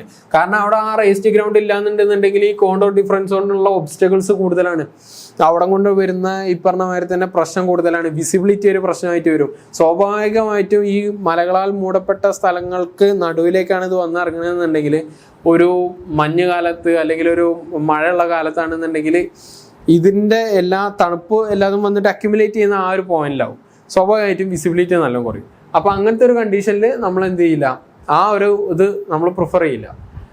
കുറച്ച് ഹൈ റൈസ് ആയിട്ടുള്ള ഗ്രൗണ്ടാണ് ഇതാക്കുന്നത്. അതിന് പറയുന്ന റീസൺ എന്ന് പറഞ്ഞിട്ടുണ്ടെന്നുണ്ടെങ്കിൽ less obstruction in the approach zone, natural drainage ഉണ്ടാവും, മോർ യൂണിഫോം വിൻഡ് ഉണ്ടാവും, ബെറ്റർ വിസിബിലിറ്റി ഉണ്ടാവും. ഇതിൽ ഒബ്സ്ട്രക്ഷൻസ് ഞാൻ പറഞ്ഞ പോലെ തന്നെ ഈ മരങ്ങൾ, കോണ്ടോസ് അതൊക്കെ ഉള്ളത്. നാച്ചുറൽ ഡ്രെയിനേജ് എന്ന് പറഞ്ഞിട്ടുണ്ടെന്നുണ്ടെങ്കിൽ ഒബ്വിയസ്ലി ഹൈറ്റ് കൂടിയതുകൊണ്ട് ഗ്രാവിറ്റീൻ്റെ ഇൻഫ്ലുവൻസ് കൊണ്ട് അതിൻ്റെ മേലെ എന്തൊക്കെ വെള്ളം വന്നിട്ടുണ്ടെന്നുണ്ടെങ്കിലും താഴോട്ട് ഒലിച്ചിറങ്ങാറുണ്ട്. പക്ഷെ ആ കൊടുക്കുന്ന നാച്ചുറൽ ഡ്രെയിനേജ് മാത്രമല്ല, നമ്മൾ അതിന് സ്പെസിഫൈ ചെയ്തിട്ടുള്ള വഴികൾ വെട്ടി കൊടുത്തേ മതിയാവുള്ളൂ.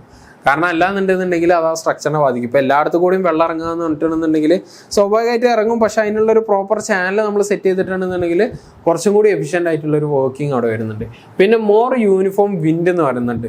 താഴെ ഉള്ളതിനേക്കാൾ കുറച്ചും കൂടി യൂണിഫോം ആയിട്ടുള്ള വിൻഡ് വരുന്നത് മുകളിലാണെന്ന് പറയുന്നുണ്ട്. താഴെയുള്ള വിൻഡിനുള്ള യൂണിഫോമിറ്റീൻ്റെ കുറവെന്ന് പറയുന്നത് ഇപ്പം ഒബ്സ്റ്റക്കിൾസ്, ഈ ട്രീകളായാലും ഫ്ലാറ്റുകൾ, വീടുകൾ, ഇതിലൊക്കെ തട്ടിയിട്ട് വിൻഡിൻ്റെ ഡയറക്ഷനും സ്പീഡും കണ്ടിന്യൂസ് ആയിട്ട് മാറിക്കൊണ്ടിരിക്കുകയാണ്.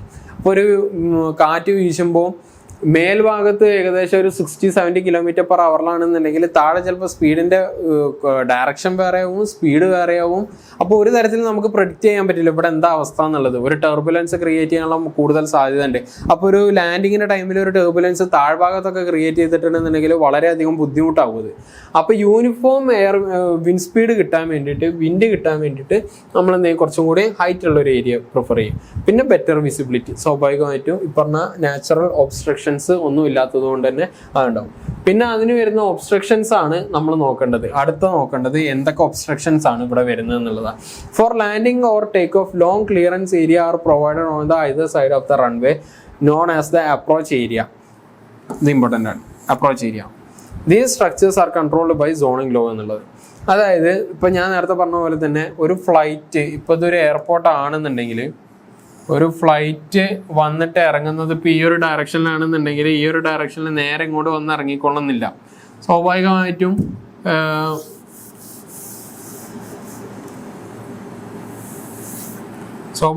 ചിലപ്പോൾ ആ ഫ്ലൈറ്റ് ഇങ്ങനെ വന്നിട്ട് വളഞ്ഞ് ഈ ഒരു ഡയറക്ഷനിലാവും ഇറങ്ങുന്നുണ്ടാവുക.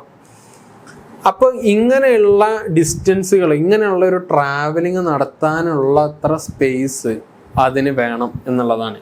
പിന്നെ ഇപ്പോൾ റൺവേ, ഇതിപ്പോൾ ഒരു 3 കിലോമീറ്റർ റൺവേ ആണെന്നുണ്ടെങ്കിൽ 3 കിലോമീറ്റർ റൺവേൻ്റെ ഫസ്റ്റ് ഇത് 0, ഇങ്ങനെ 100 മീറ്റർ, 200 മീറ്റർ, 300 മീറ്റർ അങ്ങനെ പോയിട്ട് ഇത് 3 kilometre.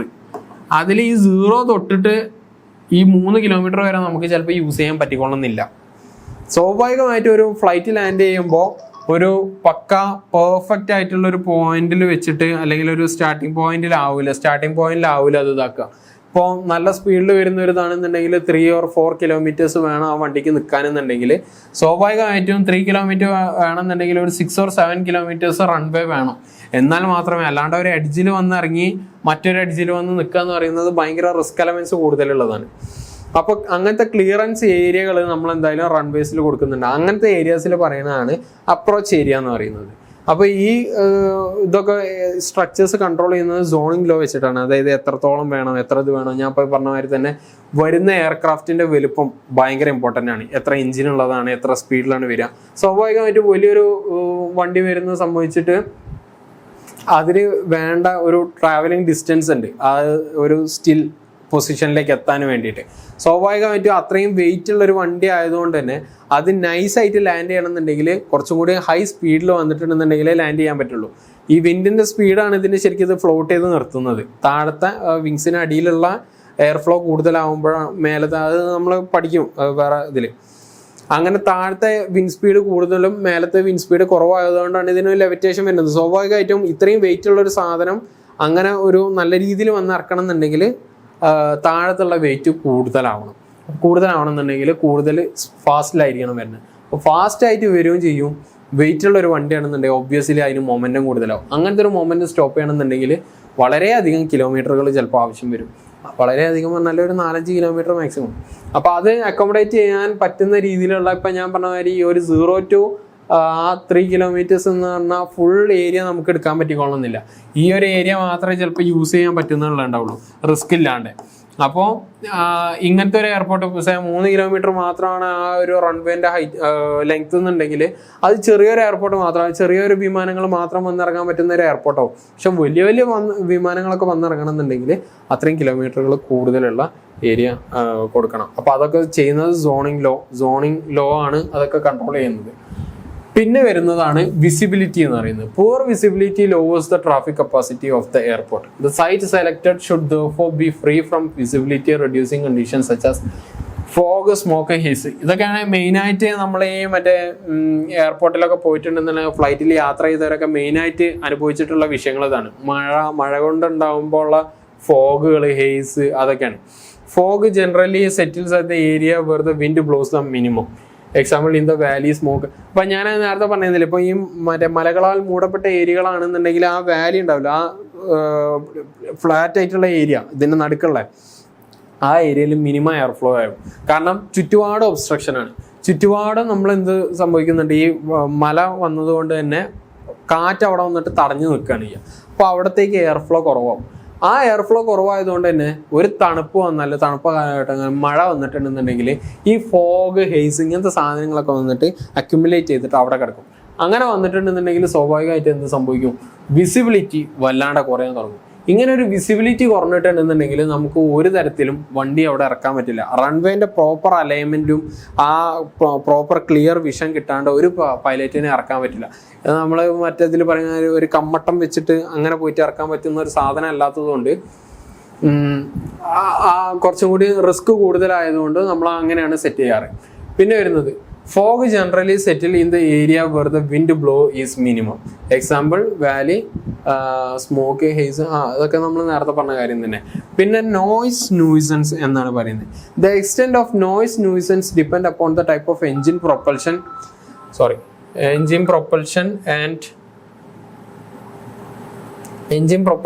and the gross weight of the aircraft.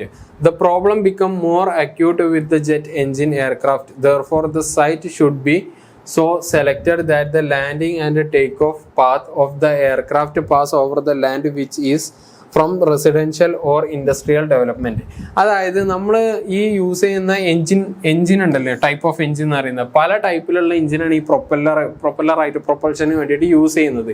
അപ്പോൾ ഇതിൽ നിന്നൊക്കെ വരുന്ന ഒരു സൗണ്ട്, നോയ്സ് എന്ന് പറയുന്നത് ഭയങ്കര കൂടുതലാണ്. ഇപ്പോൾ ഈ വണ്ടീൻ്റെ വെയിറ്റിനനുസരിച്ചിട്ടാവും ഡിഫറെൻറ്റ് ടൈപ്പ് ഓഫ് പ്രൊപ്പൽഷൻ നമ്മൾ യൂസ് ചെയ്യുക. The problem because more acute with the jet engine aircraft therefore the site should be selected that the landing and the take off path of the aircraft pass over the land which is from residential or industrial development. അതായത് residential ഏരിയകളിൽ നിന്നോ industrial ഡെവലപ്മെൻറ്റുകൾ നടക്കുന്ന ഏരിയകളിൽ നിന്നൊക്കെ വിട്ടിട്ട് എന്ന് പറഞ്ഞിട്ടുണ്ടെന്നുണ്ടെങ്കിൽ far away എന്നുള്ളതല്ല, ഈ നോയ്സിൻ്റെ ഒരു ഡിസ്റ്റർബൻസ് വരുന്ന ഒരു ലിമിറ്റ് ഉണ്ട്. ഇത്ര കിലോമീറ്ററിലേക്ക് ഭയങ്കര സൗണ്ട് ആവും, അതിനപ്പുറത്തേക്ക് ചെന്നിട്ടുണ്ടെന്നുണ്ടെങ്കിൽ കുഴപ്പമുണ്ടാവില്ല. അപ്പോൾ അങ്ങനത്തെ ആ ഒരു ലിമിറ്റിനപ്പുറത്തേക്ക് വേണം ഇതിനെ മാറ്റി സ്ഥാപിക്കാൻ. അതല്ലാണ്ട് കറക്റ്റായിട്ട് വെച്ചിട്ടുണ്ടെന്നുണ്ടെങ്കിൽ വളരെ ബുദ്ധിമുട്ടായിരിക്കും. അതാണ് പറയുന്നത്. അപ്പോൾ പറഞ്ഞ പോലെ തന്നെ മറ്റേ റെസിഡൻഷ്യൽ നിന്നും ഇൻഡസ്ട്രിയൽ ഏരിയ എന്നൊക്കെ കുറച്ച് മാറ്റി സ്ഥാപിക്കണം എന്നുള്ളതാണ്. ഇനി നമ്മൾ അടുത്ത ക്വസ്റ്റ്യനിലേക്കാണ് വരുന്നത്. What is wind rose diagram, how it is useful in fixing the best orientation in the runway. ഇതാണ് ചോദ്യം വരുന്നത്. അതിൽ വിൻഡ് റോസ് ഡയഗ്രാം എന്താണ് എന്നുള്ളതാണ് പറയുന്നത്. വിൻഡ് റോസ് ഡയഗ്രാം എന്ന് പറയുന്നത് the wind data direction duration and intensity are graphically represented by a diagram called wind rose. The wind data should usually be collected for a period of at least 5 times. അതായത് നമുക്കറിയാം, നമ്മൾ ഈ aircraft ഞാൻ ഇപ്പോൾ പറഞ്ഞ പോലെ തന്നെ Propel ചെയ്യുന്നതും എല്ലാം ചെയ്യുന്നത് ഈ വിൻഡിൻ്റെ ഒരു ഇത് വെച്ചിട്ടാണ്, പ്രിൻസിപ്പിൾസ് വെച്ചിട്ടാണ്. അപ്പം അതിൻ്റെ ഡാറ്റാസ് ഭയങ്കര ഇമ്പോർട്ടൻ്റ് ആണ്, ഡാറ്റാസും ഡയറക്ഷൻസും. ഈ ഡാറ്റാസും ഡയറക്ഷൻസും എടുക്കുന്നത് അത് എത്രത്തോളം ഡ്യൂറേഷനിൽ എത്ര ഇൻറ്റൻസിറ്റിയിലാണ് ആ വിൻഡ് വരുന്നത്, ഇതിനൊക്കെ ഒരു ഗ്രാഫിക്കൽ റെപ്രസെൻറ്റേഷൻ നടത്തുന്നതാണ് വിൻഡ് റോസ് ഡയഗ്രാം എന്ന് പറയുന്നത്. അപ്പോൾ ഇതിൻ്റെ ഒരു മെയിനായിട്ടുള്ളൊരു ഉപകാരം എന്താണെന്ന് വെച്ചിട്ടുണ്ടെന്നുണ്ടെങ്കിൽ ഇപ്പോൾ ഒരു വലിയൊരു ടാബുലർ കോളത്തിൽ ഈ സാധനങ്ങളൊക്കെ തന്നിട്ടുണ്ട്, ഇത്ര ഡയറക്ഷൻ ഇത്ര ഡ്യൂറേഷനിൽ ഇത്ര ഇൻറ്റൻസിറ്റിയിൽ വന്നിട്ടുണ്ട് എന്നുള്ളത്. അത് നമ്മൾ ഓരോ പോയിൻ്റായിട്ട് ഡാറ്റാസ് നോക്കി, ഡയറക്ഷൻ നോക്കി, ഡ്യൂറേഷൻ നോക്കി എല്ലാതും വേണം നമ്മൾ എന്ത് ചെയ്യാൻ, നമ്മൾ ആവശ്യമായ ഒരു രീതിയിലേക്ക് അതിന് ഇംപ്ലിമെൻ്റ് ചെയ്യണമെന്നുണ്ടെങ്കിൽ ഇത് എല്ലാത്തിനും നോക്കണം. പക്ഷെ ഇതിനൊരു പിക്ടോറിയൽ റെപ്രസെൻറ്റേഷൻ ആക്കുകയാണെന്നുണ്ടെങ്കിൽ ഇതിന് വരുന്നൊരു വലിയ ഉപകാരം എന്താണെന്ന് വെച്ചാൽ, പിക്ടോറിയൽ റെപ്രസെൻറ്റേഷൻ ആക്കുമ്പോൾ നമുക്കറിയാം ആ പിക്ചറിൽ വരുന്ന മാറ്റങ്ങൾ പെട്ടെന്ന് നമുക്ക് കണ്ടാലറിയാം. അപ്പോൾ ആ മാറ്റം വരുന്ന ഏരിയ നമുക്ക് ഫേവറബിൾ ആയിട്ടുള്ള മാറ്റമാണോ എന്നുണ്ടെങ്കിൽ ആ ഏരിയയിലുള്ള ഡാറ്റാസ് നമുക്ക് നോക്കാം. അല്ലാത്ത ഏരിയയിലാണെന്നുണ്ടെങ്കിൽ ഇപ്പോൾ ഒരു ഗ്രാഫ് ഇപ്പോൾ എങ്ങനെയാണെന്നുണ്ടെങ്കിൽ അതിൽ ഇങ്ങനെയുള്ള കുറേ ഏരിയകൾ ഉണ്ട് എന്നുണ്ടെങ്കിൽ നമുക്ക് വേണ്ടത് ലോ ഏരിയകളാണെന്നുണ്ടെങ്കിൽ, ഇപ്പം ഞാൻ ഇതിനൊരു ടാബുലർ കോളത്തിലാക്കിയിട്ടുണ്ടെന്നുണ്ടെങ്കിൽ ഇതിൽ ഓരോ പോയിന്റും അതിൽ എഴുതിയിട്ടുണ്ടാവും. അത് ഓരോന്നും ഞാൻ നോക്കി അതിൽ ഏതാ ചെറുത് എന്നുള്ളത് നോക്കണം. ഇപ്പം ഇതിൽ എനിക്ക് ലോവസ്റ്റ് പോയിന്റ്സ് എടുക്കാനും പറ്റും, 1, 2, 3 ഇങ്ങനെ എടുക്കാൻ പറ്റും. ഈ ലോവസ്റ്റ് പോയിന്റ്സിന്റെ ഡാറ്റാസ് എനിക്ക് അന്ന് റീഡ് ചെയ്തെടുക്കാൻ പറ്റും. അപ്പോൾ അതുകൊണ്ടാണ് ഇങ്ങനെ വരുന്ന ഡയറക്ഷൻ, ഡ്യൂറേഷൻ, ഇന്റൻസിറ്റി ഈ ഡാറ്റാസിനെ നമ്മൾ എന്ത് ചെയ്യുന്നത്, പിക്ടോറിയൽ ആയിട്ട് റെപ്രസെന്റ് ചെയ്തിട്ട് വിൻഡ് റോസ് ഡയഗ്രാം എന്നുള്ള രീതിയിലേക്ക് ആക്കേണ്ടത്.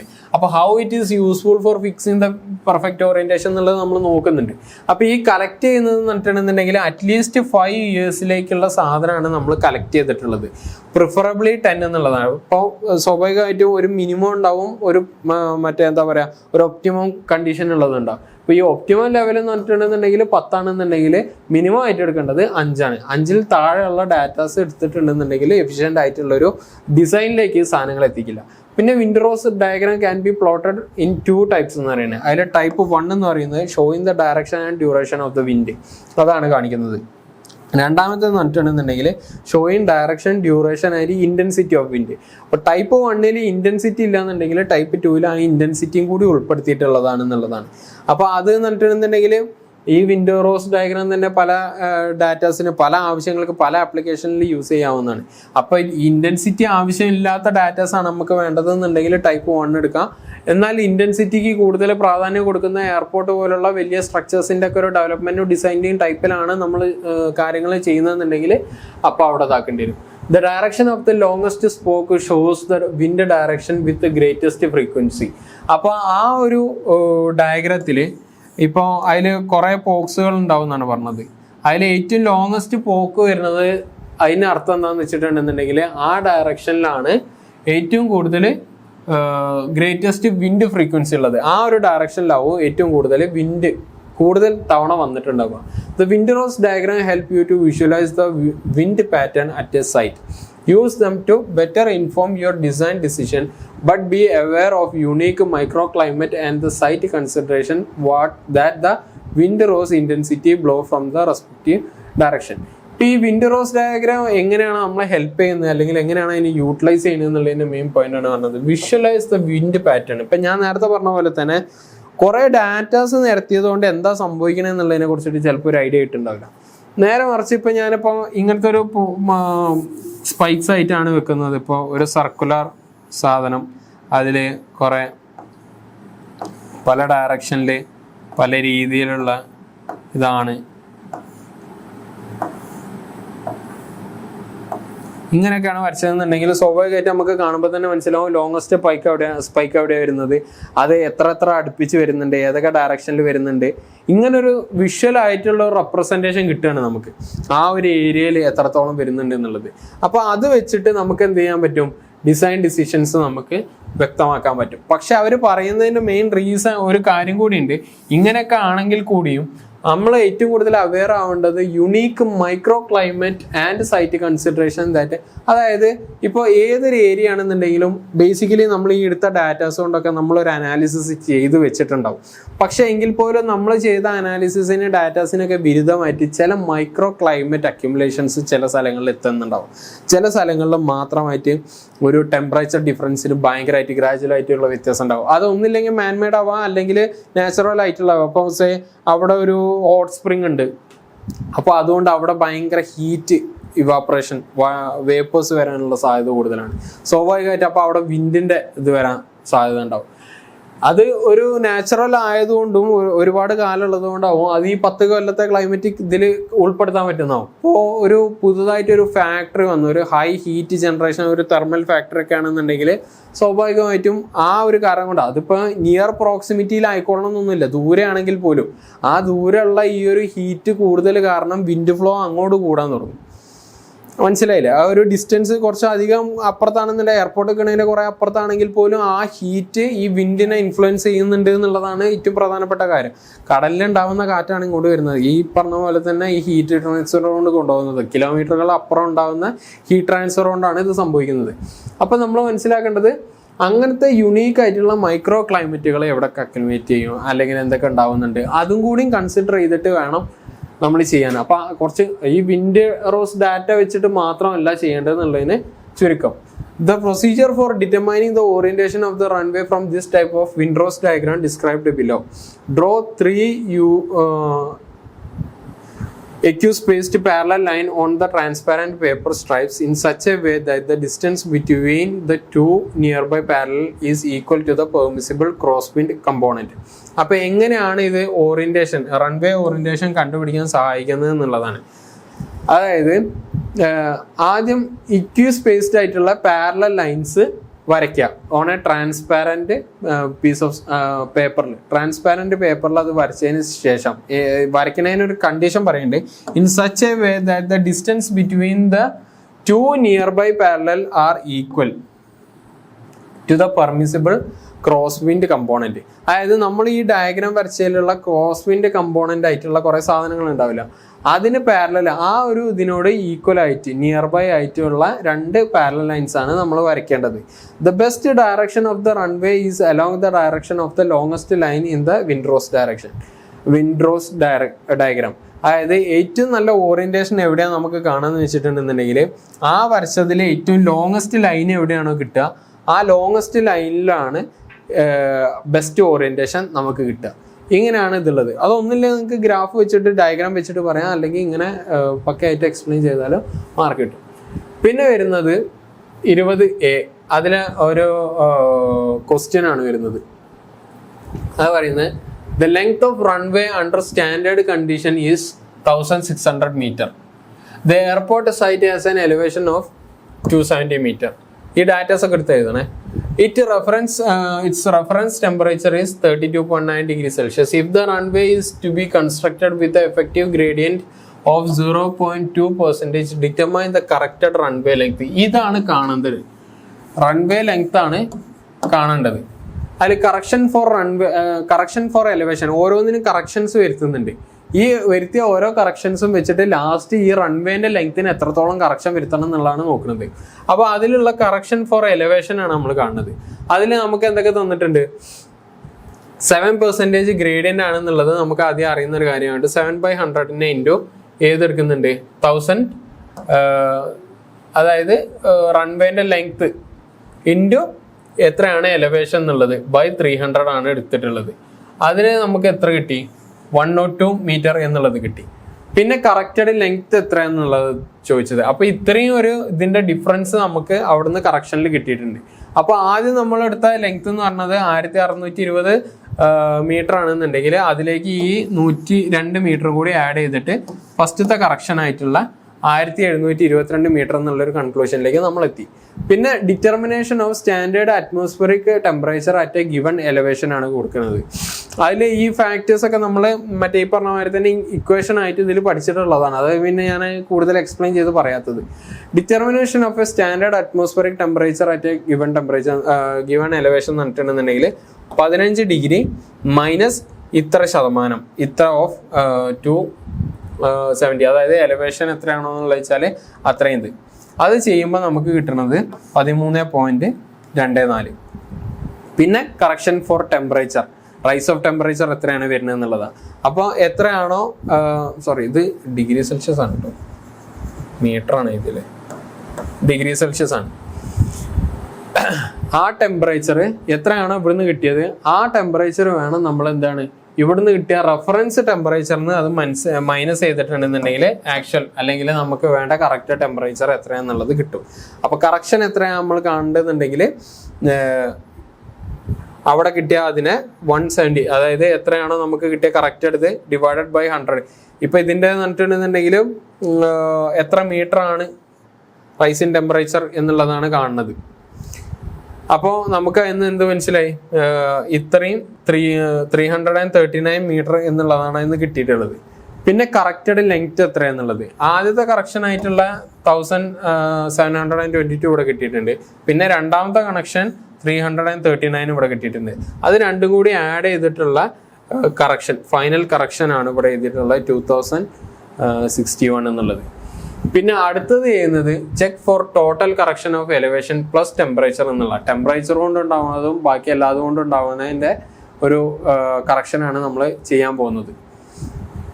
അപ്പോൾ ഇത് പറയുന്ന ടോട്ടൽ കറക്ഷൻ ഇൻ പെർസെൻറ്റേജ് എന്ന് പറഞ്ഞിട്ടുണ്ടെന്നുണ്ടെങ്കിൽ ആദ്യം നമ്മളെടുത്ത ഇതെത്രയാണ് റൺവേൻ്റെ ഇത് നമുക്ക് കിട്ടിയ കറക്ഷനിൽ നിന്ന് അത് മൈനസ് ചെയ്യുക, ഡിവൈഡഡ് ബൈ ആക്ച്വൽ നമ്മൾ എടുത്തേണ്ടത് ഇൻറ്റു 100 എന്ന് പറഞ്ഞാൽ 27% ഏത് കറക്ഷൻ വന്നിട്ടുള്ളത്. അപ്പോൾ അക്കോർഡിംഗ് ടു ICAO എന്ന് പറഞ്ഞിട്ടുണ്ടെന്നുണ്ടെങ്കിൽ ഈ മറ്റേ കറക്ഷൻ എന്ന് പറയുന്നത് 35%-നേക്കാൾ കൂടാൻ പാടില്ല. അങ്ങനെ കൂടിയിട്ടുണ്ടെന്നുണ്ടെങ്കിൽ മൊത്തം ഡിസൈൻ മാറ്റേണ്ടി വരും. അപ്പോൾ അതുകൊണ്ട് 27.2% ആയതുകൊണ്ട് ഇതതിൻ്റെ ഇതെടുത്തതാട്ടോ, പെർസെൻറ്റേജ് എടുത്തതാണ്, അധികമൊന്നും എനിക്ക് പറയാനില്ല. പിന്നെ കറക്ഷൻ ഫോർ ഗ്രേഡിയൻ്റ് എന്ന് പറഞ്ഞിട്ടുണ്ടെന്നുണ്ടെങ്കിൽ ഈ ഗ്രേഡിയൻറ്റിന് എത്രയൊക്കെ വ്യത്യാസം വരുത്തണം എന്നുള്ളതാണ് അതിൽ നോക്കുന്നത്. അതിൽ 0.2% ആണ് നമുക്കത് തന്നിട്ടുണ്ട്. നമ്മൾ കറക്റ്റഡ് ആയിട്ടുള്ള ലെങ്ത് നമുക്ക് കിട്ടിയിട്ടുണ്ട്. അതിൻ്റെ 20% വെച്ചിട്ട് എത്രയാണെന്നുള്ളത് നോക്കുമ്പോൾ 82.44 mm എന്നുള്ളതാണ്. അപ്പോൾ കറക്റ്റഡ് ലെങ്ത്തിൽ ഈ ഒരു ഗ്രേഡിയൻറ്റിൻ്റെ കറക്ഷനും കൂടി കൂട്ടിയിട്ട് 2143.44 എന്നുള്ളതാണ് നമ്മൾ ഇതാക്കിയിട്ടുള്ളത്. അതിന് റൗണ്ട് ചെയ്യാണ്, 10 മീറ്ററിലേക്ക് റൗണ്ട് ചെയ്യുമ്പോൾ 2150 മീറ്ററിലേക്ക് നമ്മൾ റൗണ്ട് ചെയ്തു. ഇതാണ് ഫൈനലായിട്ടുള്ളത്. നമ്മൾ ആദ്യം എടുത്തിട്ടുള്ളത് 2000 ഇത്രയും മീറ്ററാണ് നമ്മൾ എടുത്തിട്ടുള്ളത്. പക്ഷെ നമ്മൾ ആക്ച്വലി ആ കറക്ഷനൊക്കെ ചെയ്തു വന്നപ്പോൾ എത്രത്തോളം ഡിഫറൻസ് ഉണ്ട് എന്നുള്ളത് നമുക്കിവിടെ കാണാൻ പറ്റും. ഇതാണ് ഈ പ്രോബ്ലത്തിൽ പറയുന്നത്. പിന്നെ പറയുന്നത് explain the function of the following component of the airway airport എന്നുള്ള. അതിൽ ടാക്സി വേ ഉണ്ട്, എയർപോർട്ട് ഉണ്ട്, ഏപ്രോൺ ഉണ്ട്. ഇത് നേരത്തെ നമ്മൾ പറഞ്ഞ കമ്പോണൻസിൽ ഡിസ്ക്രൈബ് ചെയ്തൊരു സാധനമാണ്. അപ്പോൾ അതുകൊണ്ട് ഞാൻ കൂടുതൽ പറയുന്നില്ല. A taxi way is A path of aircraft at an airport connecting the runway. അതായത് ഞാൻ നേരത്തെ പറഞ്ഞ പോലെ തന്നെ റൺവേയിലേക്ക് കണക്ട് ചെയ്യുന്ന കുറേ വഴികളുണ്ട്. അതായത് എയർപോർട്ടിൻ്റെ ആ ഒരു ഗ്രൗണ്ടിൽ തന്നെ ഇവിടെ ഹാങ്ങറിൽ നിന്ന് പോകാനും പിന്നെ ഇവിടെ ആപ്രോണിൽ നിന്നും പോകാനും ഒക്കെ ഉള്ള, അപ്പോൾ ഇങ്ങനെയുള്ള ഈ വഴികൾ ടാക്സി വേ ആണ് ഇതിനെന്ന് പറയുന്നത്. ഈ ടാക്സി വേസിനാണ് നമ്മൾ എന്ത് പറയുന്നത്, ടാക്സി വേ എന്ന് പറയുന്നത്. ഐ മീൻ ഈ വഴികളെയാണ് നമ്മൾ ടാക്സി വേ എന്ന് പറയുന്നത്, മെയിനായിട്ടുള്ള റൺവേയിലേക്ക് കണക്ട് ചെയ്യുന്നത്. അപ്പോൾ അതാണ് അതിൽ പറയുന്നത്. പിന്നെ most airport do not have a specific speed limit for taxiing. അത് പറയില്ല എന്നുണ്ടെങ്കിലും 10-20 നോട്ട്സിനേക്കാൾ കൂടുതൽ അതായത് 37 to 56 km/h കൂടുതൽ ആരും അത് എടുക്കാറില്ല. അതാണ് പറയാനുള്ളത്.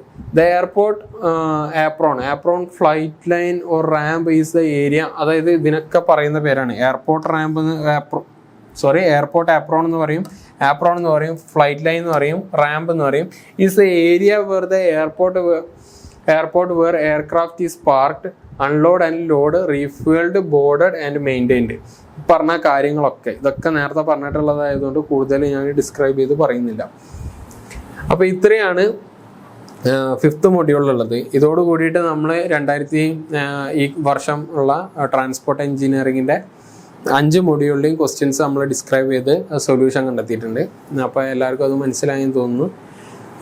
ഇനി ഇതിൽ ഇമ്പോർട്ടൻറ്റ് ടോപ്പിക്കുകൾ ഏതൊക്കെയാണെന്നുള്ളത് വേറൊരു വീഡിയോയിൽ ചെയ്യുന്നതാണ്. Thank you.